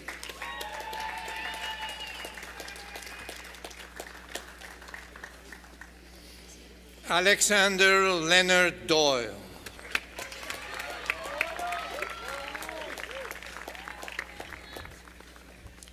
Grace Ann Durham.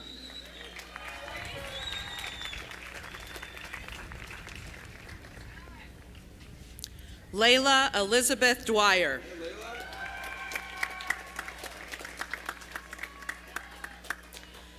In absentia, Bailey Mildred Ebby, cum laude. Matthew Henry Eigen.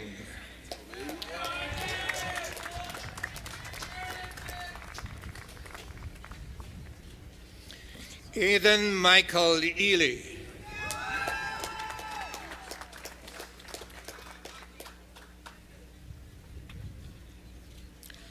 Johanna Viviana Epps Leach.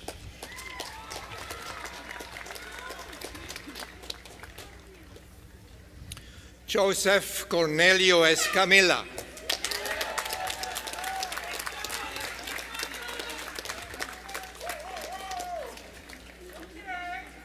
Haley Madison Estes.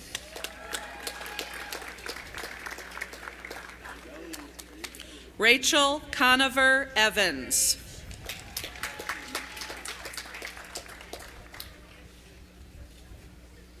Ryan Vincent Falzo.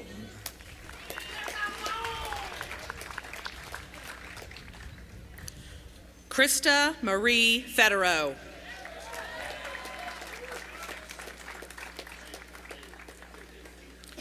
Elizabeth LaRue Feingold.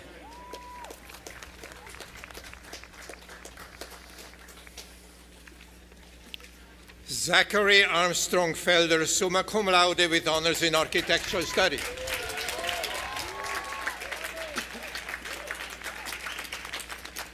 Taylor Charlotte Ferrari.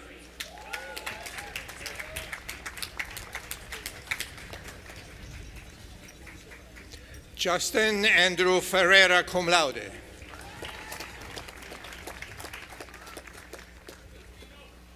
Kylie Nicole Fuster.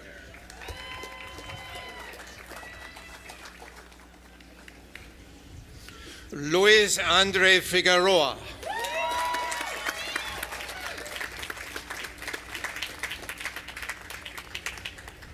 Drew Sanford Feinberg.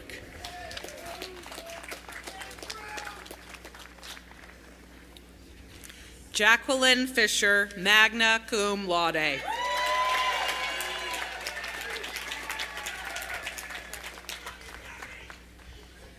Maxwell Philip Fisher, magna cum laude.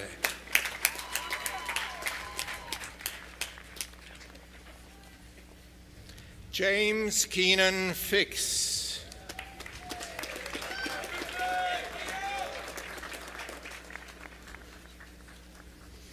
James Edward Fleming III.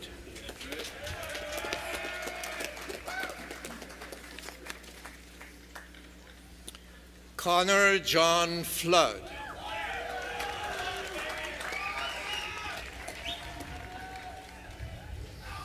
Fernando Flores Saavedra.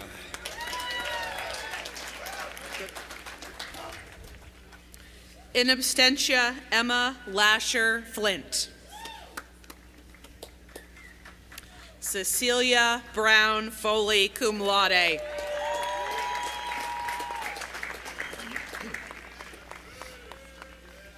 Kathleen Winifred Folks.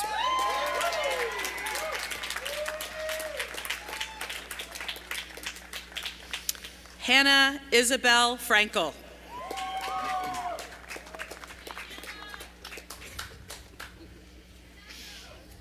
Matthew Joseph France.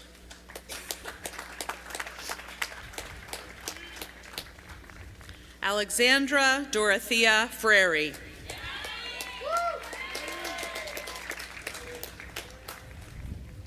Campbell John French. In absentia, Peter Charles Fry, cum laude. Hannah Helen Fricky.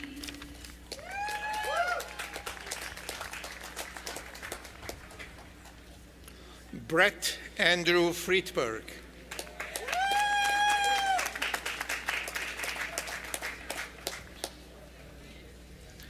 Tyler Gunn Fuller, magna cum laude.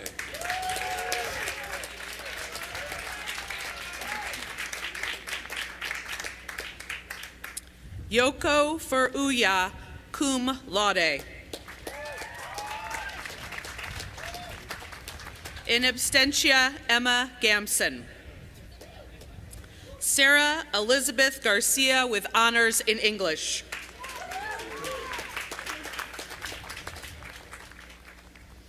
Sarah Elizabeth Garrett, cum laude.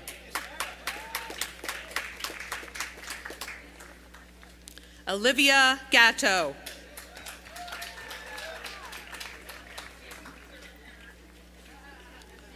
Morgan Jane Gaudette, summa cum laude with honors in architectural studies.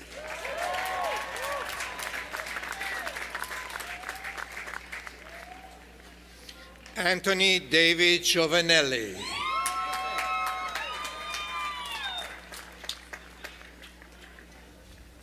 Haley Elissa Genta.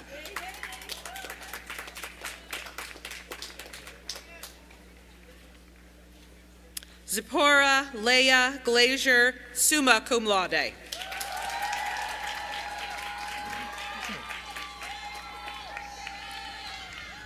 Abigail Brooke Goodrich.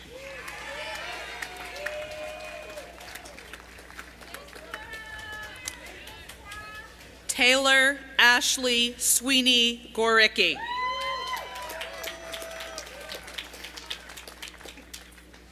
Jonah Reuben Gould.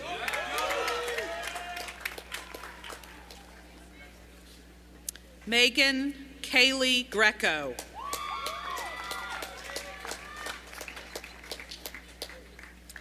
Jamira Margot Gaynell Greggs.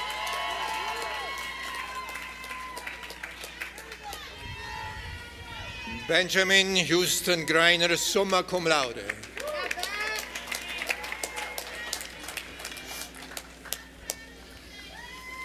Austin Cronin Grimm.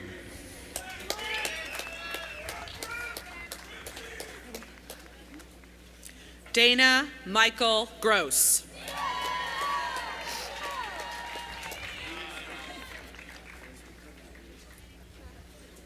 Nicole Elaine Gardino.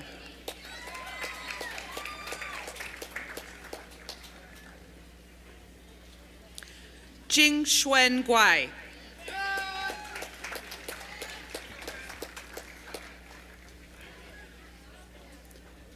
Barbara Joan Gutman, cum laude.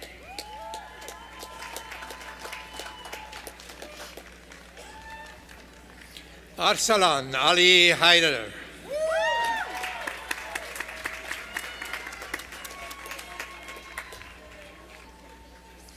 Peter David Hamill, cum laude.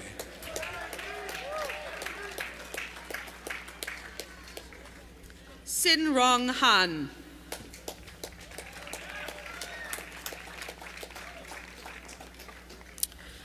Annika Mabel Hansen, cum laude.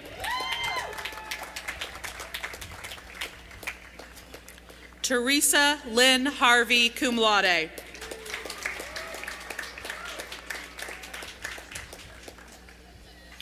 Jordan M. Haskell.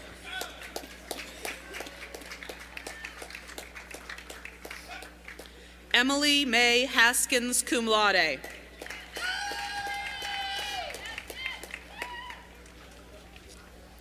John Emmett Hassett, cum laude. In absentia, Nicholas James Hayden, summa cum laude with honors in classics. Joseph Cornelius Hayes.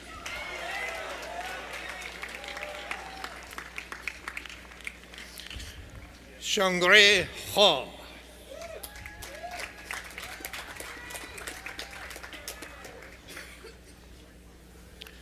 Jackson Hearns.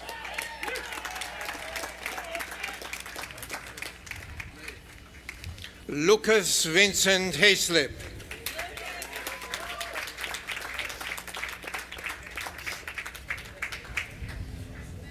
Alex Emery Helm, cum laude.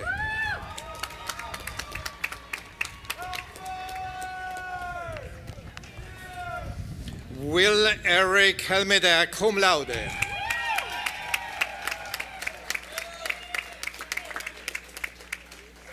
Jody Sherry Southern Henkels.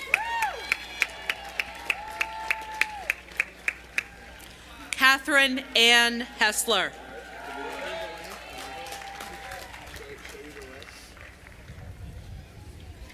Raymond Greiner Hobbs.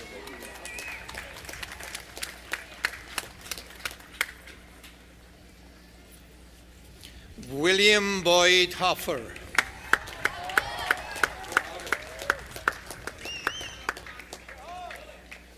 Zachary Manuel Hoffman.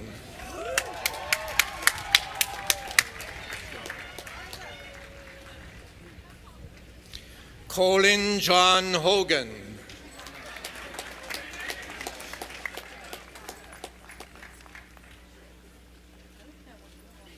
Charles Davis Hollister.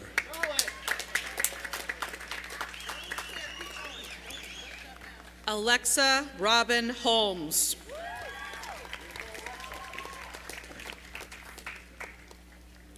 Elizabeth Huntington Howard.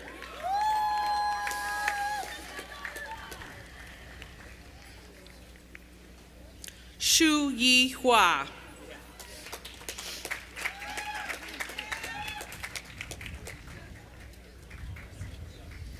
Mitchell Robert Hudeman, summa cum laude.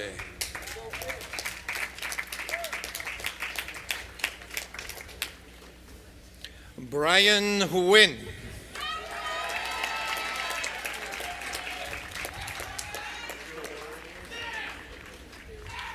Christopher John Eelfeld.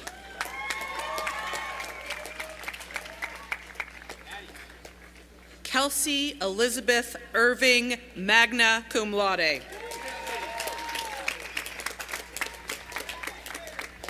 In absentia, Spencer Claude Ivy. James Philip Jablonski.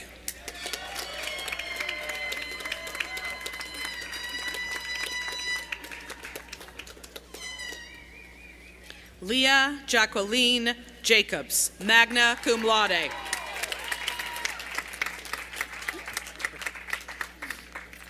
Abigail Grace Janik, summa cum laude.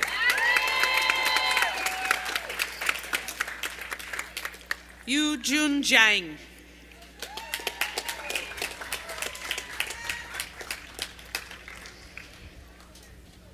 Amelia Eden Johnson, summa cum laude.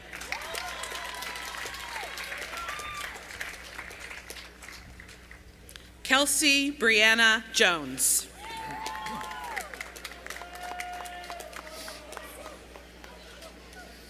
Massimiliano Pistello Jones with honors in religious studies.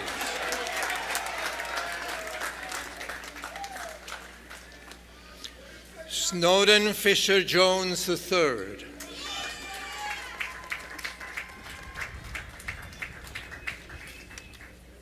Madeline Therese Judge, magna cum laude.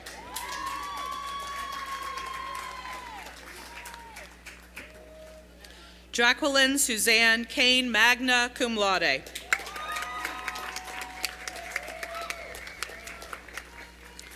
Lauren Elizabeth Kane.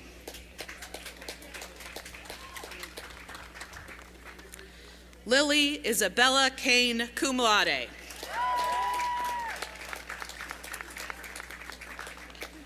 Casey Kanya.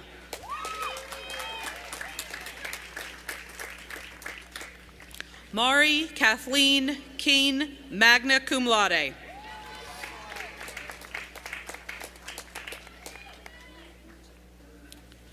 Kelly Cornwin Kenlon.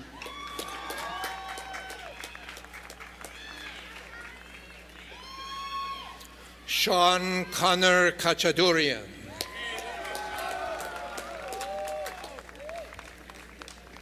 Yasmina Emma Cal-Leon.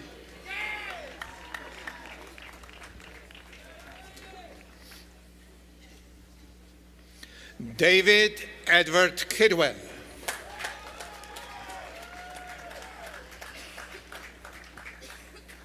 Emily Rose King.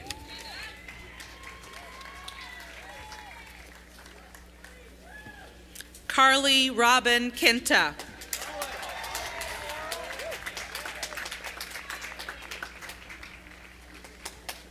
John Andreas Kekstad.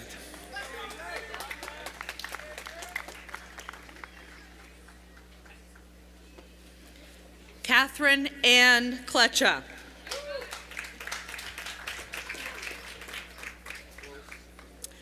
Sarah Close, summa cum laude with honors in environmental studies.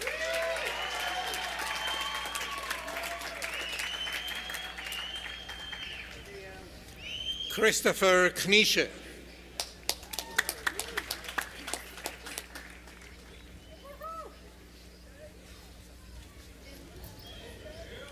Matthew John Knight.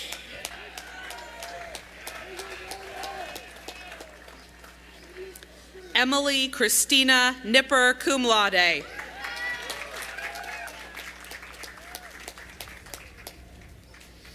Angelo Coca.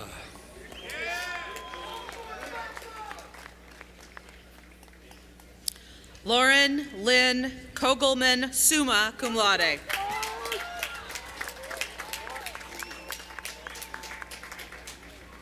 Mary Catherine Kowalski, magna cum laude.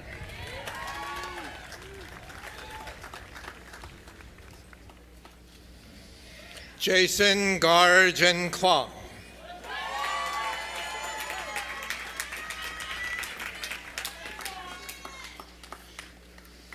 Jared T. Lacey.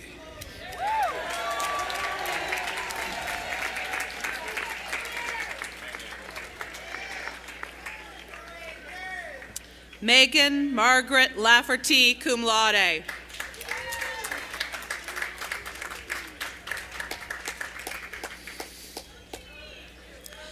Alicia Shaw Lin Lai.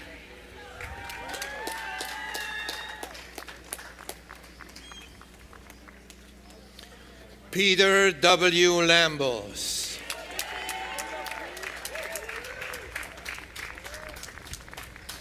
Jessica Ann Lathrop, summa cum laude.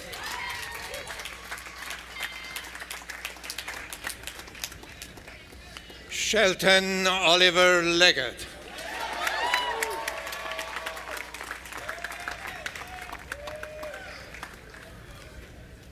Sai La, magna cum laude.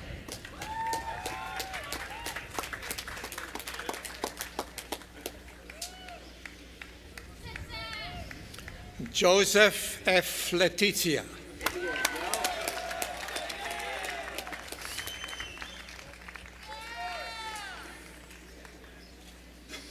Trevor Cirillo Levine.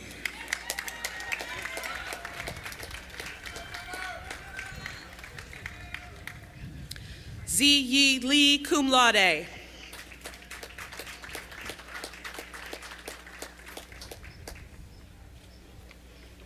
Ava Sherwood Lillian, cum laude.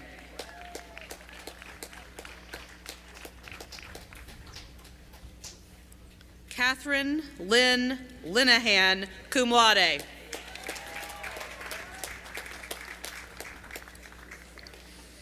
Nicholas George Liudis.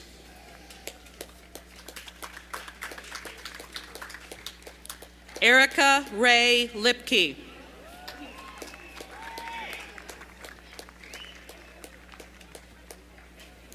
Mon Chi Leo, summa cum laude.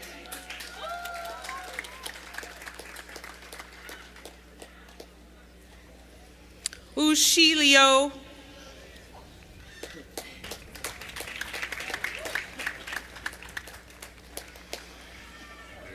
William Newton Locke.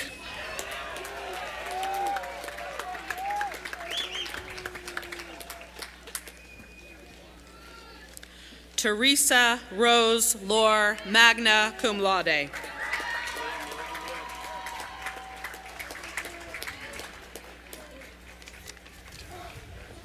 Harrison William Scott Luce, magna cum laude.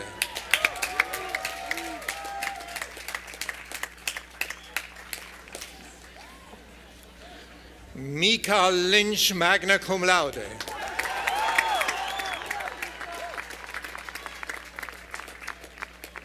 Sophie Blair McCracken, cum laude.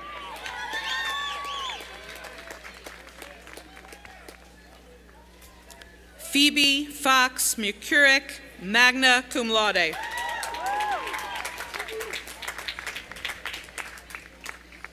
Madison Elaine McDowell, magna cum laude. John Rans Maciejewski.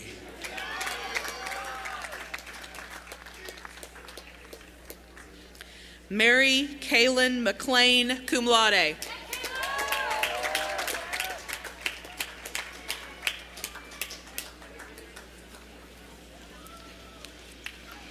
Daniel Jonathan Megan, summa cum laude.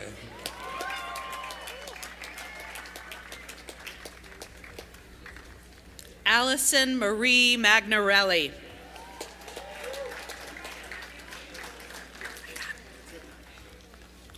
Megan Elizabeth Mahar.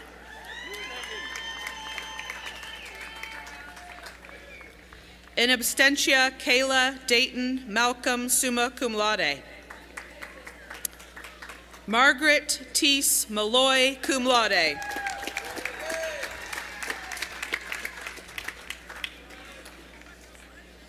Henry Eric Mann.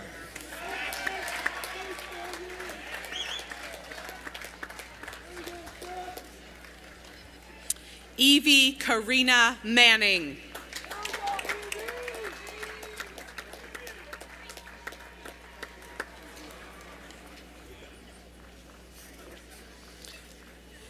Andrew James Manuel.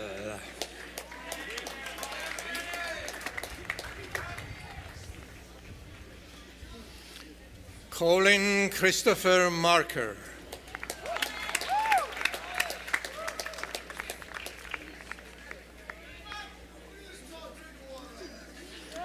Benjamin Isaac Marr.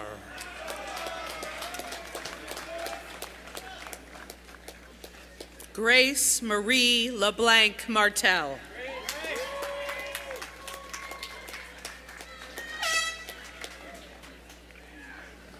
Frederick Gordon Maynor.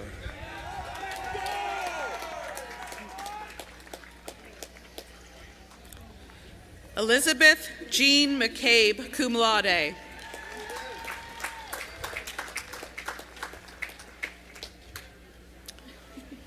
Charlotte Rose McCarran.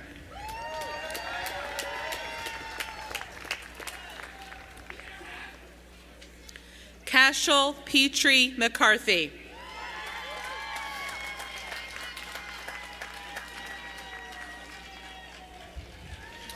William Timothy McCool.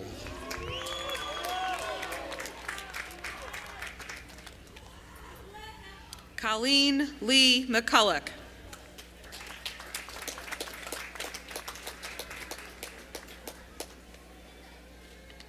Rebecca Colleen McDonald, summa cum laude.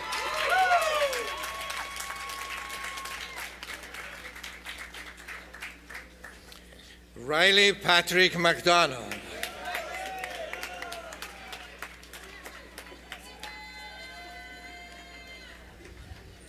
John Tucker McCarty.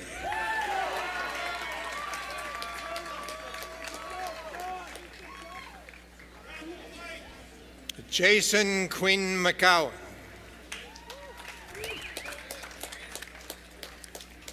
Rachel Reeve McKay.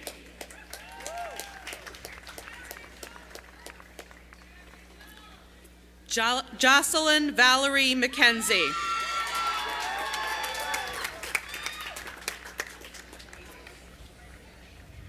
Caitlin Cornelie McNamara.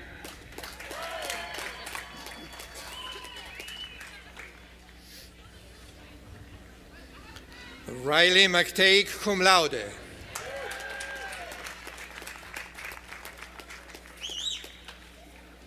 Emilia Helena Medicus.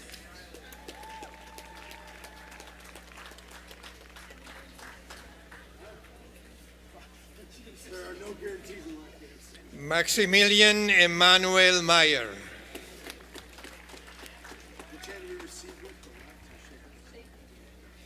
Sophia Jane Melvin, cum laude, with honors in chemistry.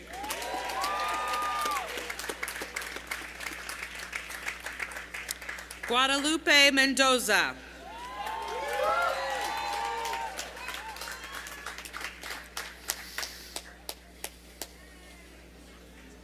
Evan Michael Mexdorf.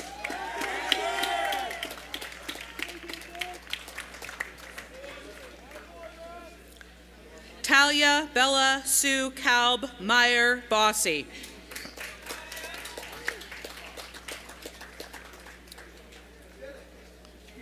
Maureen Haley Milmo, summa cum laude.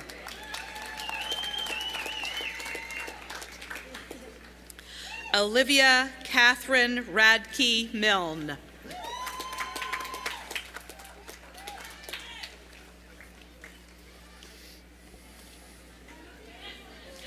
Charles R. Mingus, magna cum laude.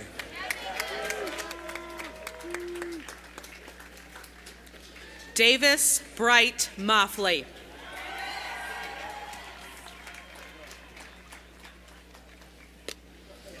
Samuel Lee Moy Silverman.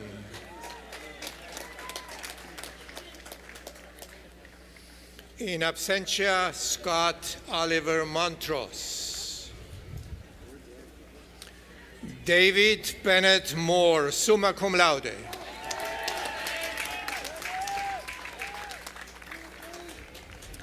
Megan Kayla Moore, cum laude. In absentia, Melissa Joanne Moore, cum laude. Charles William Moore Gillen.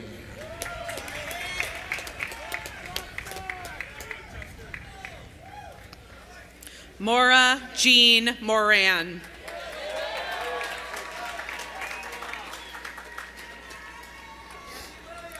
Kate Annika Moreau.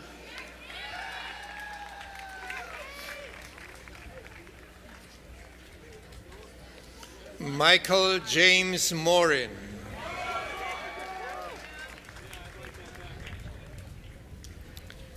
Amanda Jane Moger.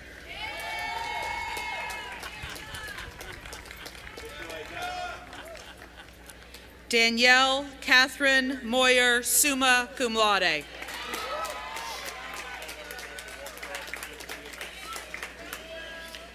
James Warren Mueller.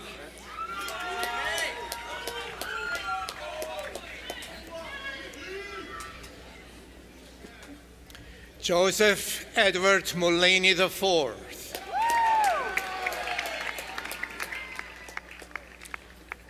Lindsay Mary Mulligan with honors in economics.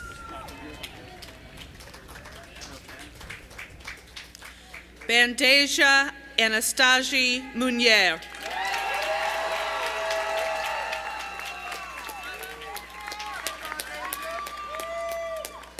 Liam Francis Murphy.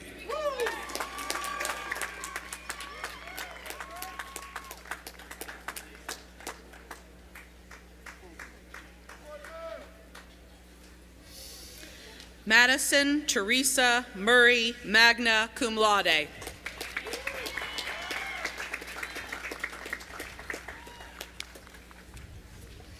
Gregory James Murtaugh Jr.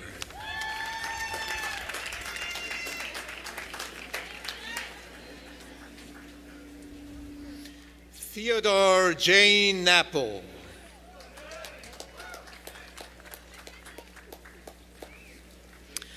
Olivia Consoline Naya, magna cum laude.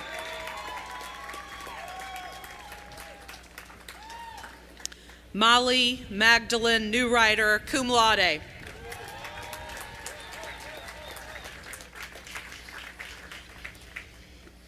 Harry Abrams Nichols, summa cum laude.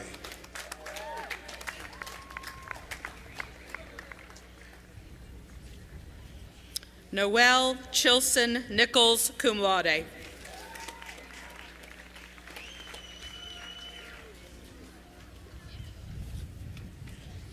Eric Gregory Nielsen.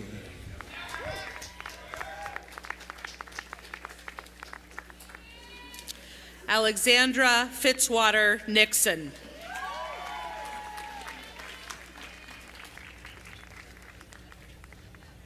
Helen Reike Noble.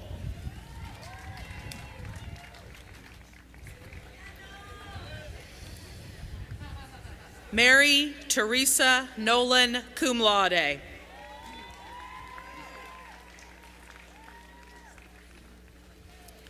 Anne Reagan O'Brien, cum laude.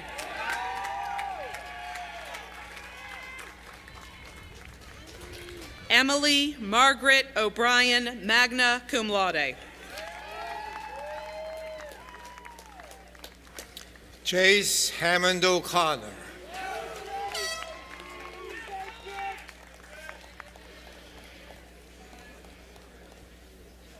Haley Alexis Oken, cum laude.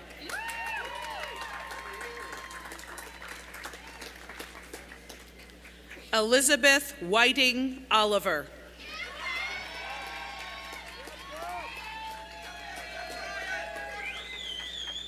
Erica Jane Osterhoff.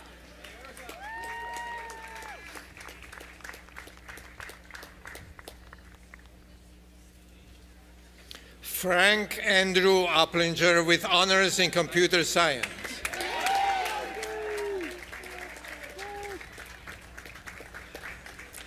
Banan Wael Otabi, summa cum laude with honors in biology.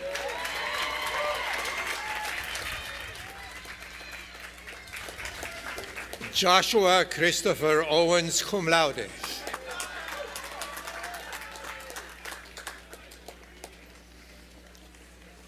Dominic Mark Padula.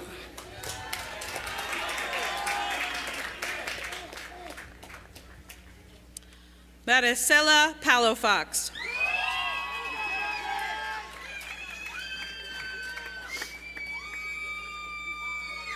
In absentia, John Ashley Palera, cum laude. Tristan Sebastian Pancake Sheminski.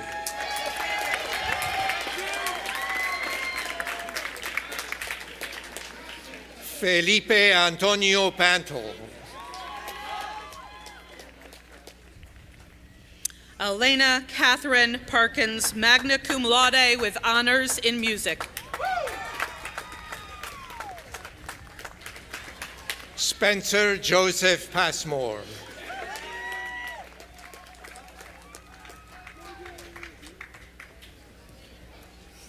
Natasha Barak Kumar Patel.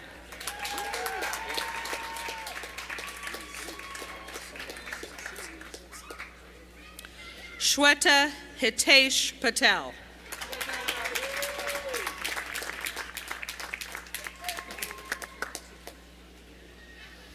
Luke Nathaniel Patmon.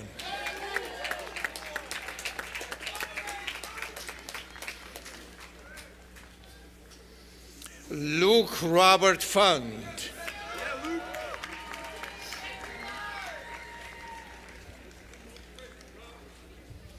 Craig Aaron Phillip.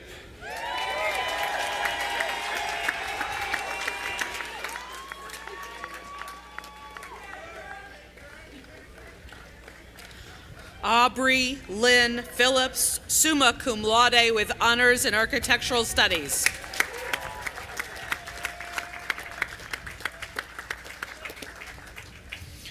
Jeremiah Otero Piersante, summa cum laude.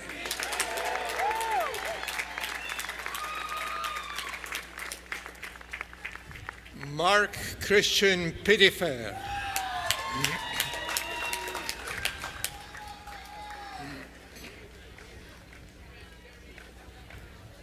Phoebe Caroline Pohl.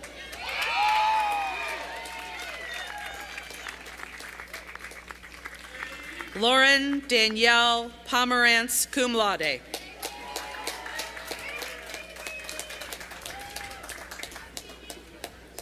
Zachary Jordan Poretz, cum laude. In absentia, Michael Vorsmarty Evan Potvin. Natalie Lauren Powers.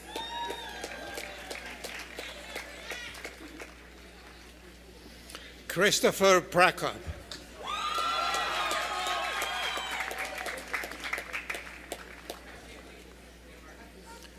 Patrick Henry Preston.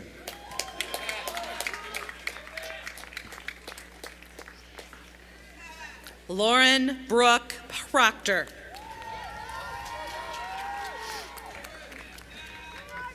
Sarah Saunders Pullman, cum laude. In absentia, Kelly Elizabeth Punch. George William Crosset Pye.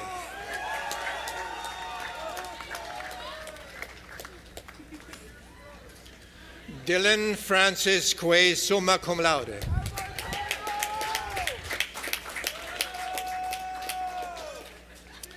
Haley Elizabeth Quigg.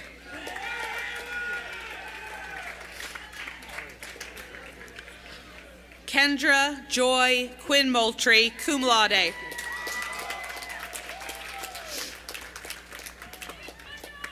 Julia Catherine Raleigh, summa cum laude.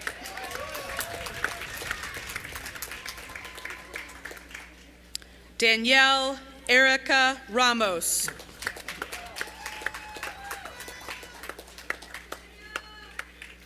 Richie Ramradi.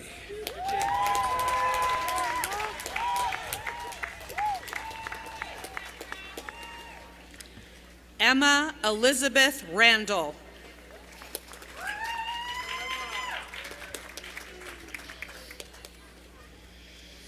Jared Michael Ratzel, summa cum laude, with honors in German area studies and art.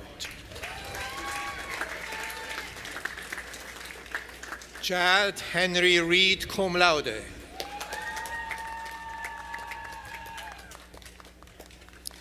Zhao Yi Ren.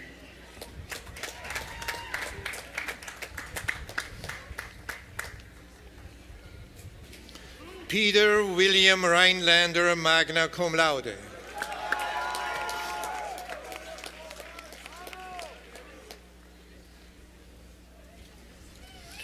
Alec Philip Pierce Rhodes, summa cum laude, with honors in sociology.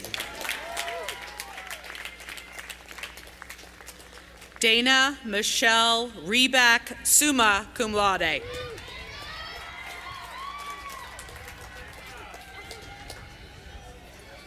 Andrew James Riviello.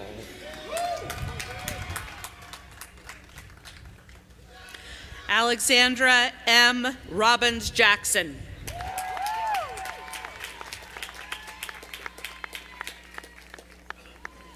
Daniel Charles Robertson III.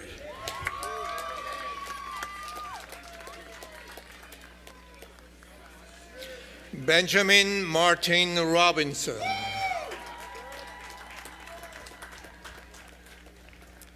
Emily Catherine Robinson, magna cum laude.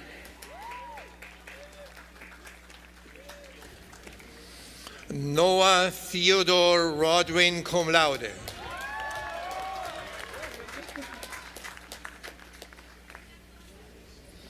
Alexander Wells Rogers.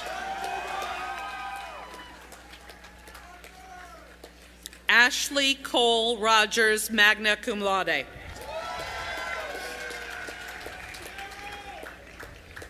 Olivia Romano.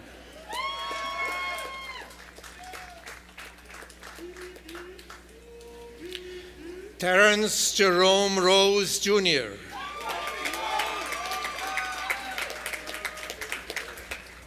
Kelsey M. Rowley, cum laude.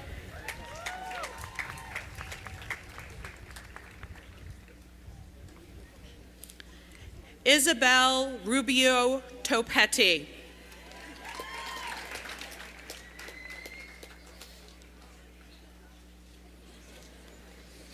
Lucas Robert Ruddy, magna cum laude.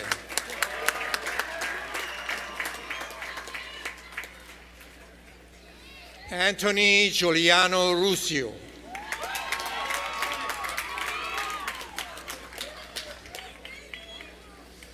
Vincent Gerard Russo.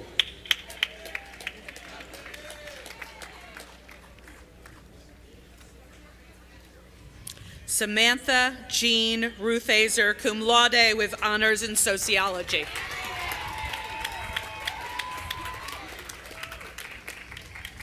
Mackenzie Michelle Sage.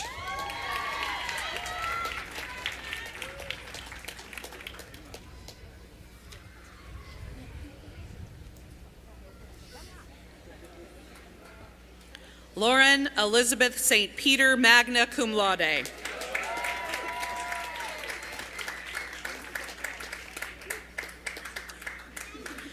Margaret Jean Salmon.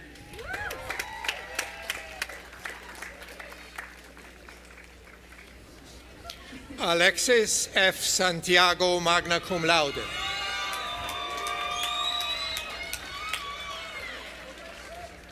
Margaret Ann Santinelli.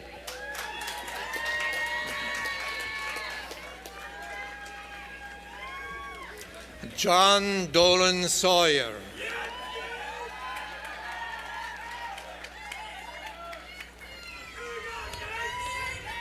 Morgan Berganier Sawyer.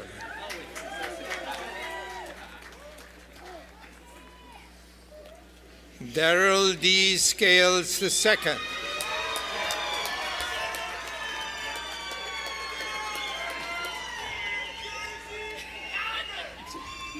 Andrew Robert Scammell, magna cum laude.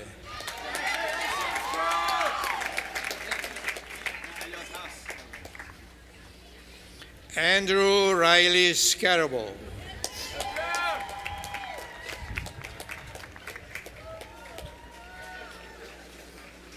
Rio Kelly Schmidt, cum laude with honors in Studio R.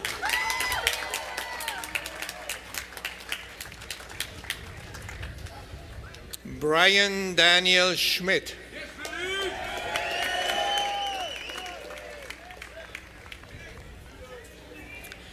Jordana Hirsch Schreiber, cum laude.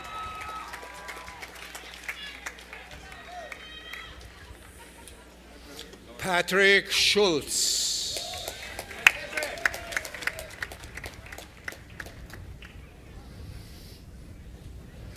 Gregory William Schwartz.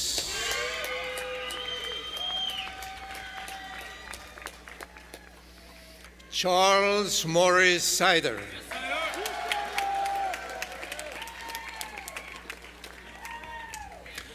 Alexia Soretti with honors in English.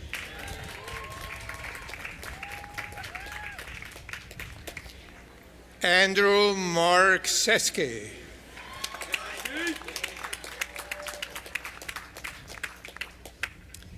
Carrie Jane Sevier, summa cum laude.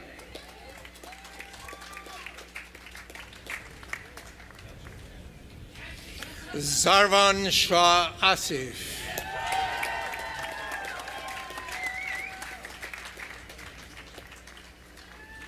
Jack Paul Shannon.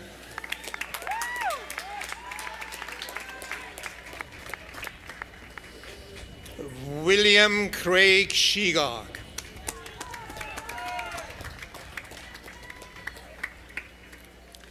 Megan Catherine Shenton.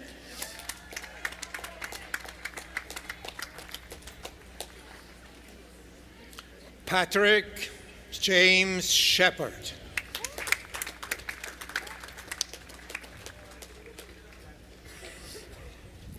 Madeline May Sherwood.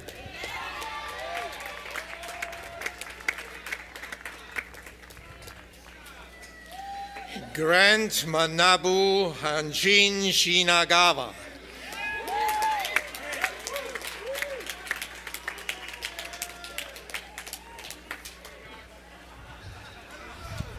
Andrew Preston Sillard, cum laude.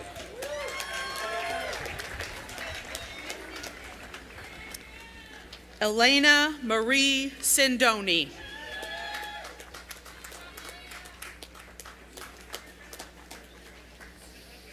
Miles Reimer Singer.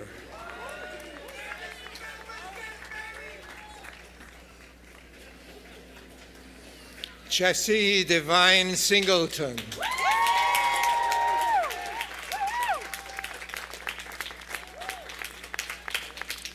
Julia Rose Sipos, summa cum laude, with honors in international relations.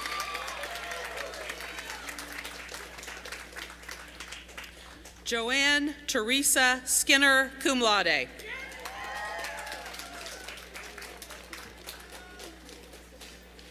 Rebecca Maya Scovran, cum laude.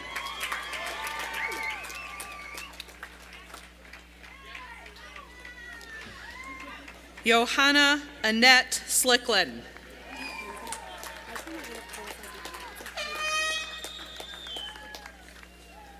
Sydney Hope Smilin, magna cum laude, with honors in chemistry.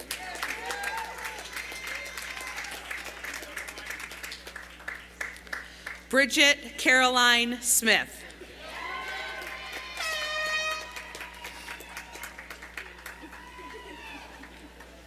Bridget Holly Smith.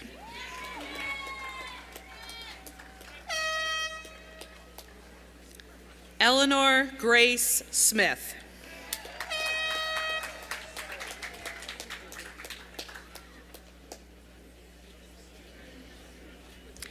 Emily Margot Smith, magna cum laude.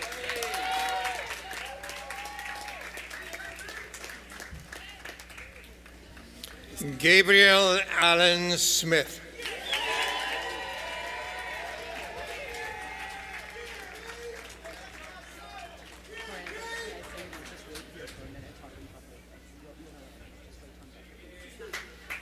Lillian Kelly Smith.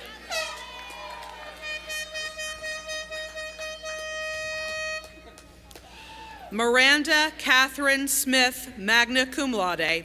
Miranda's diploma will be handed to her by President Emeritus Mark Guerin and by Honorary Trustee Roy Dexheimer, her very proud grandfather.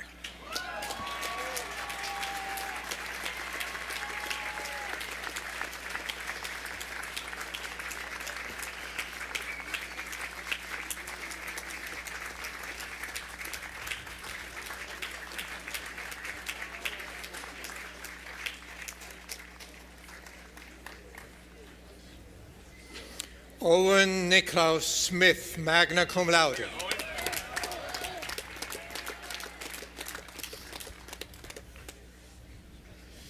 Jonathan Cody Spahn.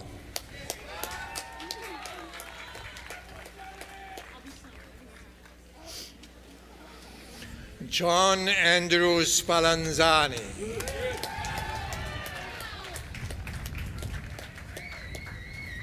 Emily Karen Spencer, cum laude.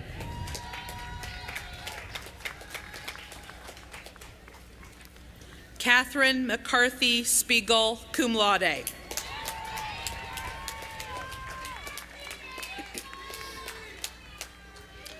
Caitlin Ann Stanfest.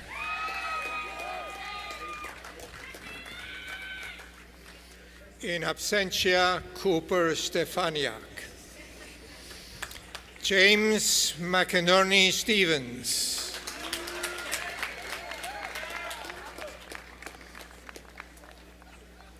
Morgan Elisa Stevens.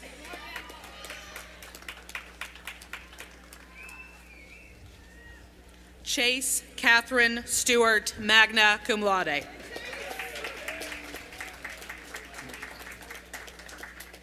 Mallory Everett Stewart.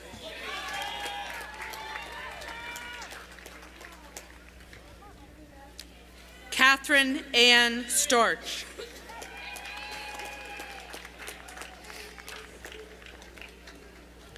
Emma Lania Stromback, cum laude.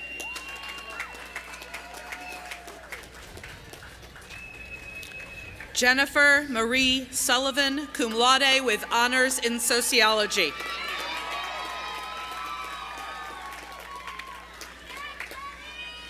Tyler Lee Sutherland.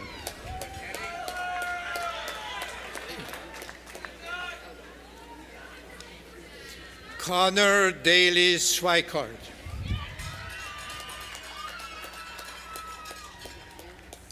Lauren Kate Szymanski.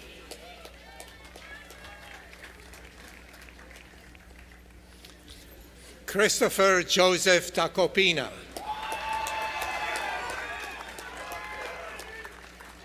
Nancy Preston Tanzel, cum laude.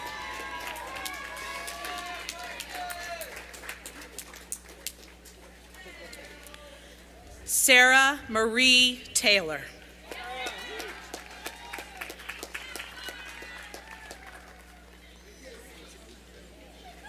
Shivam Vishai Tiwari.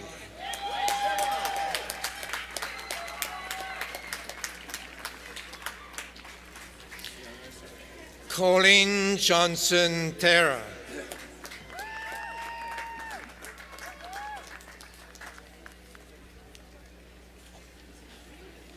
Charles Auburn Thompson. In absentia, Slade Green Tiller. Chad Richard Tokovitz, magna cum laude.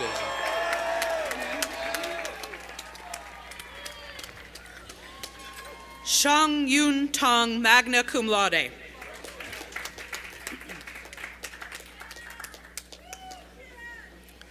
Alexandra Macaulay Townsend, cum laude. Claire Elizabeth Tranquino, summa cum laude with honors in English.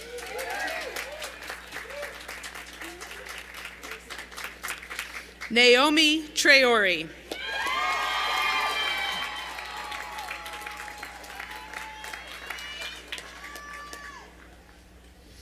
Jonathan Patrick Tuttle.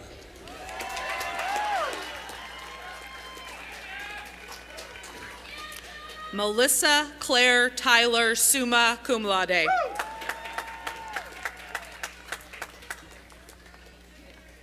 Wilson Avery Tyler.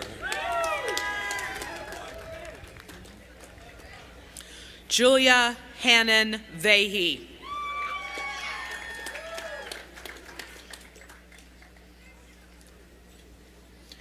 Jacob Richard Vanderlind.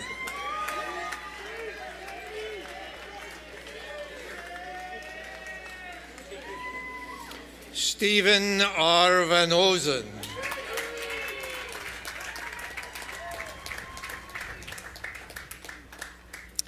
Christine Marie Van, summa cum laude with honors in studio art.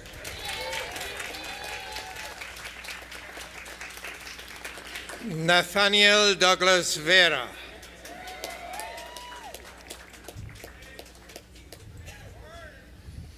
Charlie L. Verney.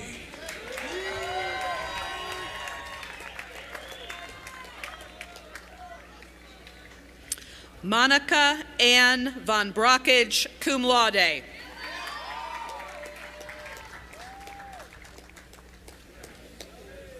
Sadiq Anthony Walker, cum laude.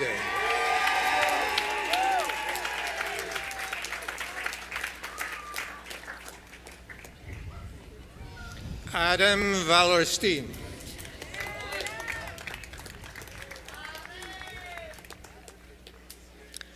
Han Yu Wang.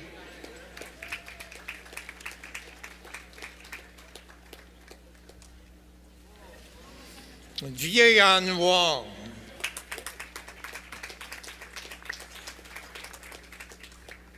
Wen Shi Wang.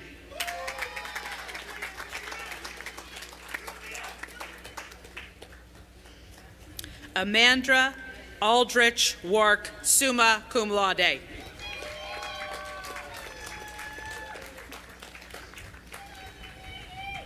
Elizabeth Ann Warren.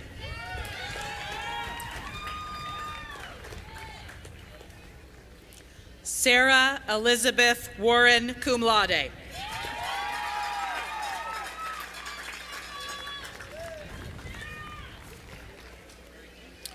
Carter Rockwell Watt.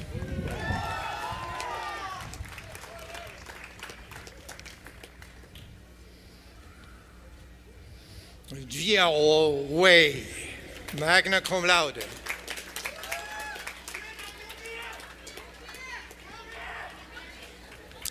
Elizabeth Anna Weingast, cum laude.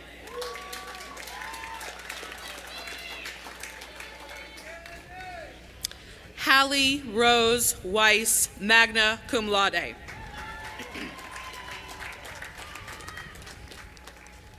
Charlotte Winslow Wells, summa cum laude with honors in philosophy.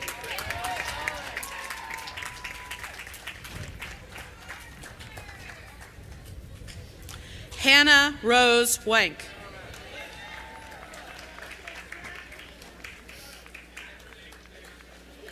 Sophia Elizabeth Wensberg, cum laude.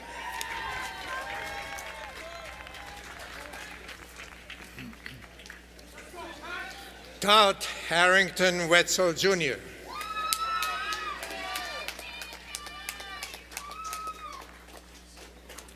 Aaron Coriel Whitehorn.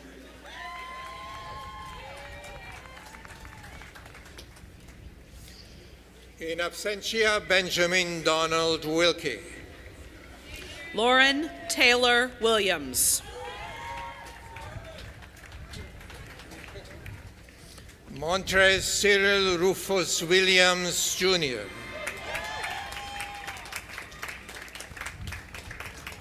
In absentia, Katrina Brooke Willis, magna cum laude with honors in religious studies. Christopher Michael Willman.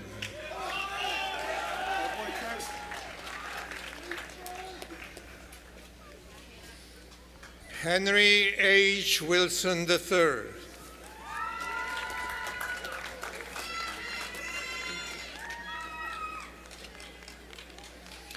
Divine Wing.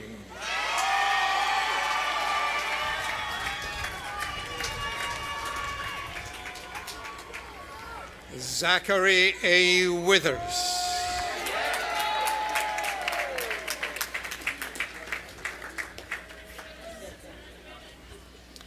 Patrick Joseph Wolber.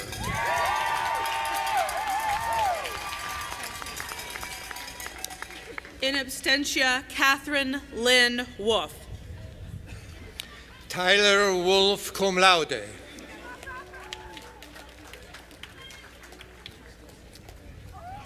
Jamie Tyler Wolf, magna cum laude.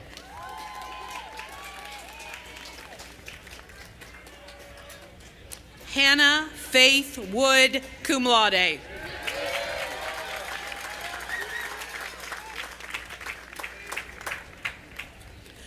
Jordan Marie Woodsinger.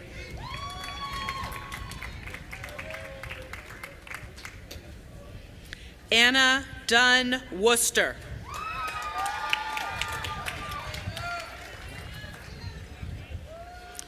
Lauren Nicole Workman, magna cum laude.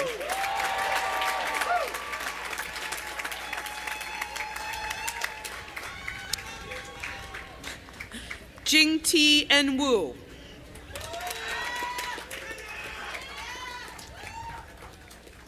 Elise Marie Wyatt, magna cum laude.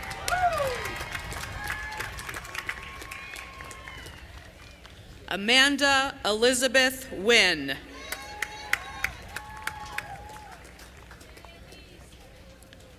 Kylie Elizabeth Waskachel. In absentia, Yukun Young, summa cum laude. Sophia Harrington Yergi.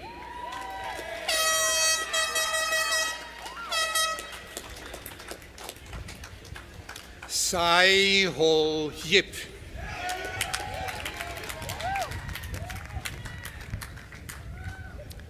Alexis Yost.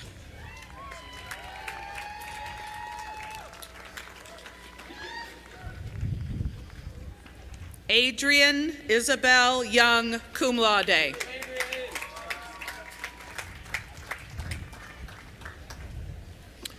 Isaiah Taylor Young.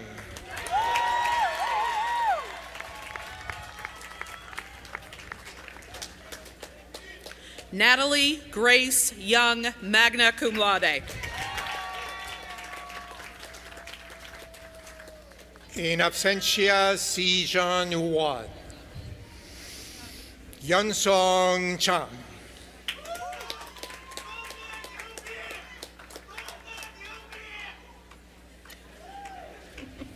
Binjing Cho.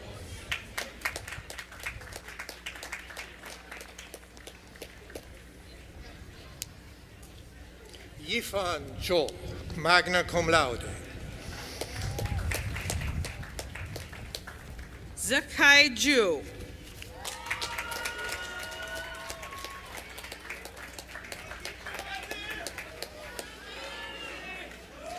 John Beecham Surnkelton.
I promise this won't take long. Good morning, graduates, families, faculty, honored guests, our staff, and Sodexo workers who have worked so diligently to present the colleges in their best light. I came to Geneva 50 years ago in the winter for an interview for a faculty position at these colleges. The day I arrived, it rained, it snowed, hailed, rained, and snowed again, all on the same day. I returned to New York City at Fordham University in the Bronx. It was not snowing in the Bronx. What I saw was the Quad, Cox Hall, Trinity, Gulick, no traffic, no subway, no noise. What kind of place is this? And then I saw this group standing behind me, the faculty. And then I saw this group standing in front of me, the students.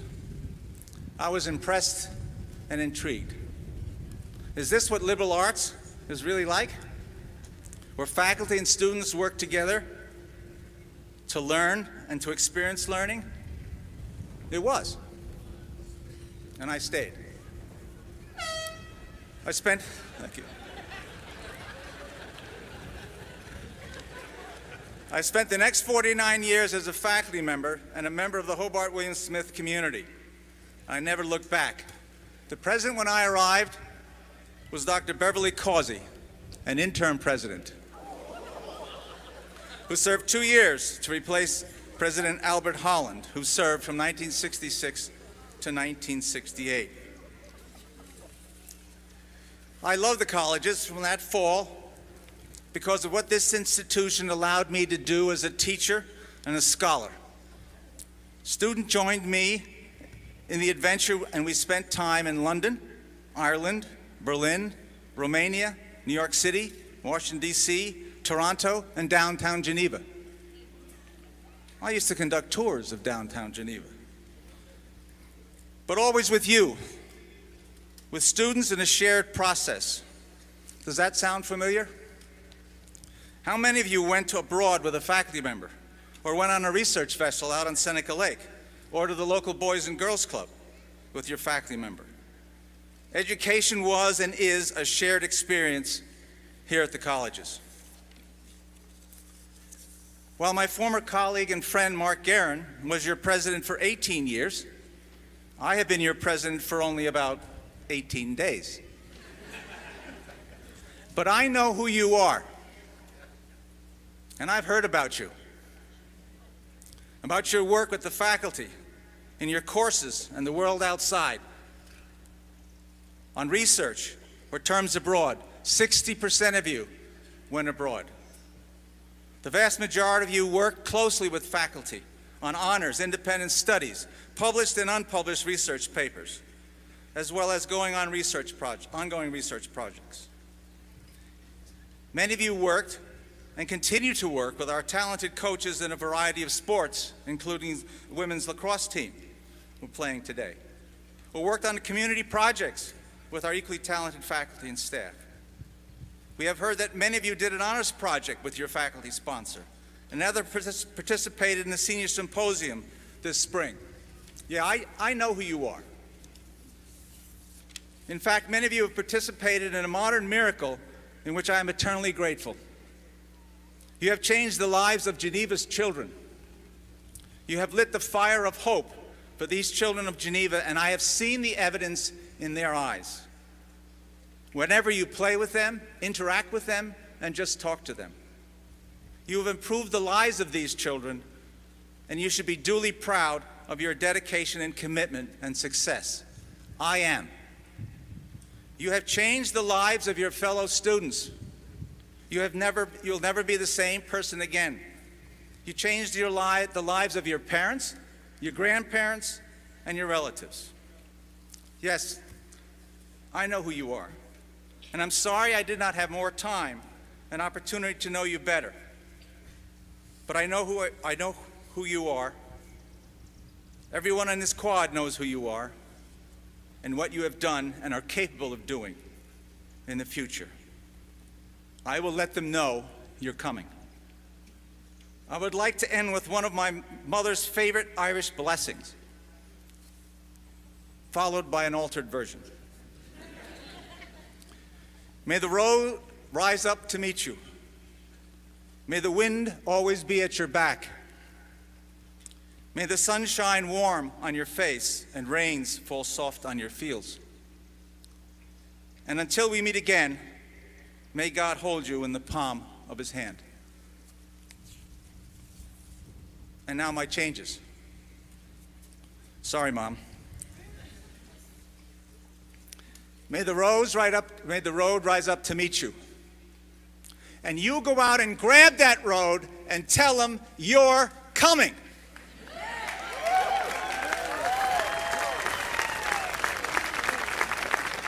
May the sunlight of change and the rains of disappointment not deter you from your life goals. Tell them you're coming. May the sun shine on the darkness that enters your life so that you can see the path. Tell them you're coming. And if we meet again, may you bring peace and happiness to all you meet. But tell them you're coming. Never forget where you came from. Look back and remember us. May God bless you and keep you. And God bless you, your parents, relatives, and friends, and Hobart and William Smith colleges. Goodbye for now, and I hope to see you again soon. Thank you very much.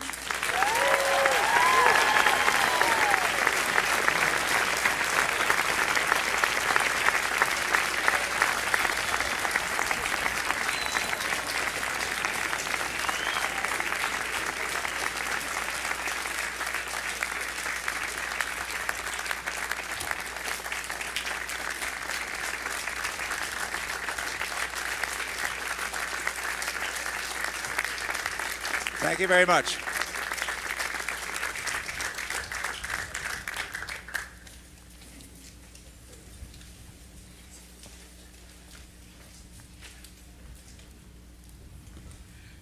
Classes of 2018, please rise.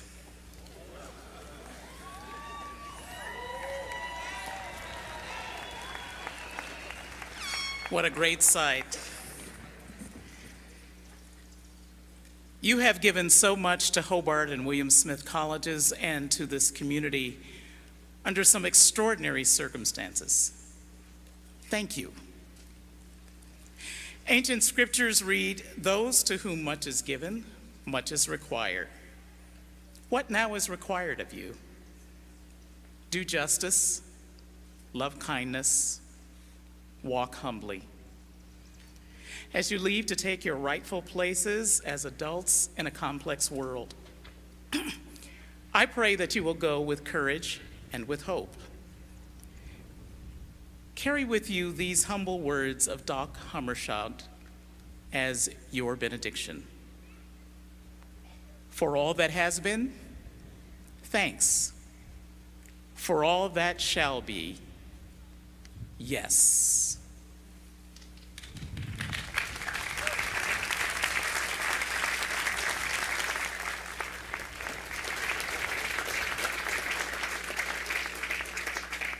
Members of the audience will please rise and remain standing in their places until the procession of the platform has left. We then welcome you to join us on Stern Lawn for a reception in honor of the graduates. For those needing directions, Stern Hall is next to Smith Hall. The 193rd commencement of Hobart College and the 107th commencement of William Smith College are now closed.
Congratulations. Thanks for everything. All right. I'll be in touch. All right. Take care. Hey, congratulations.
course, yeah.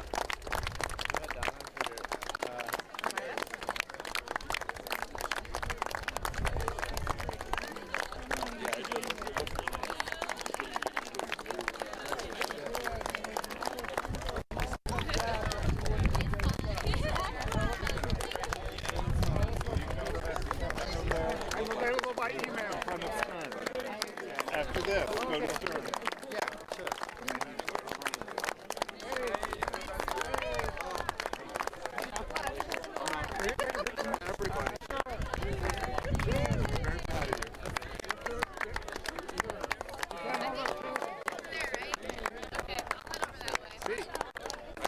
Out here. I think that makes sense on the quad.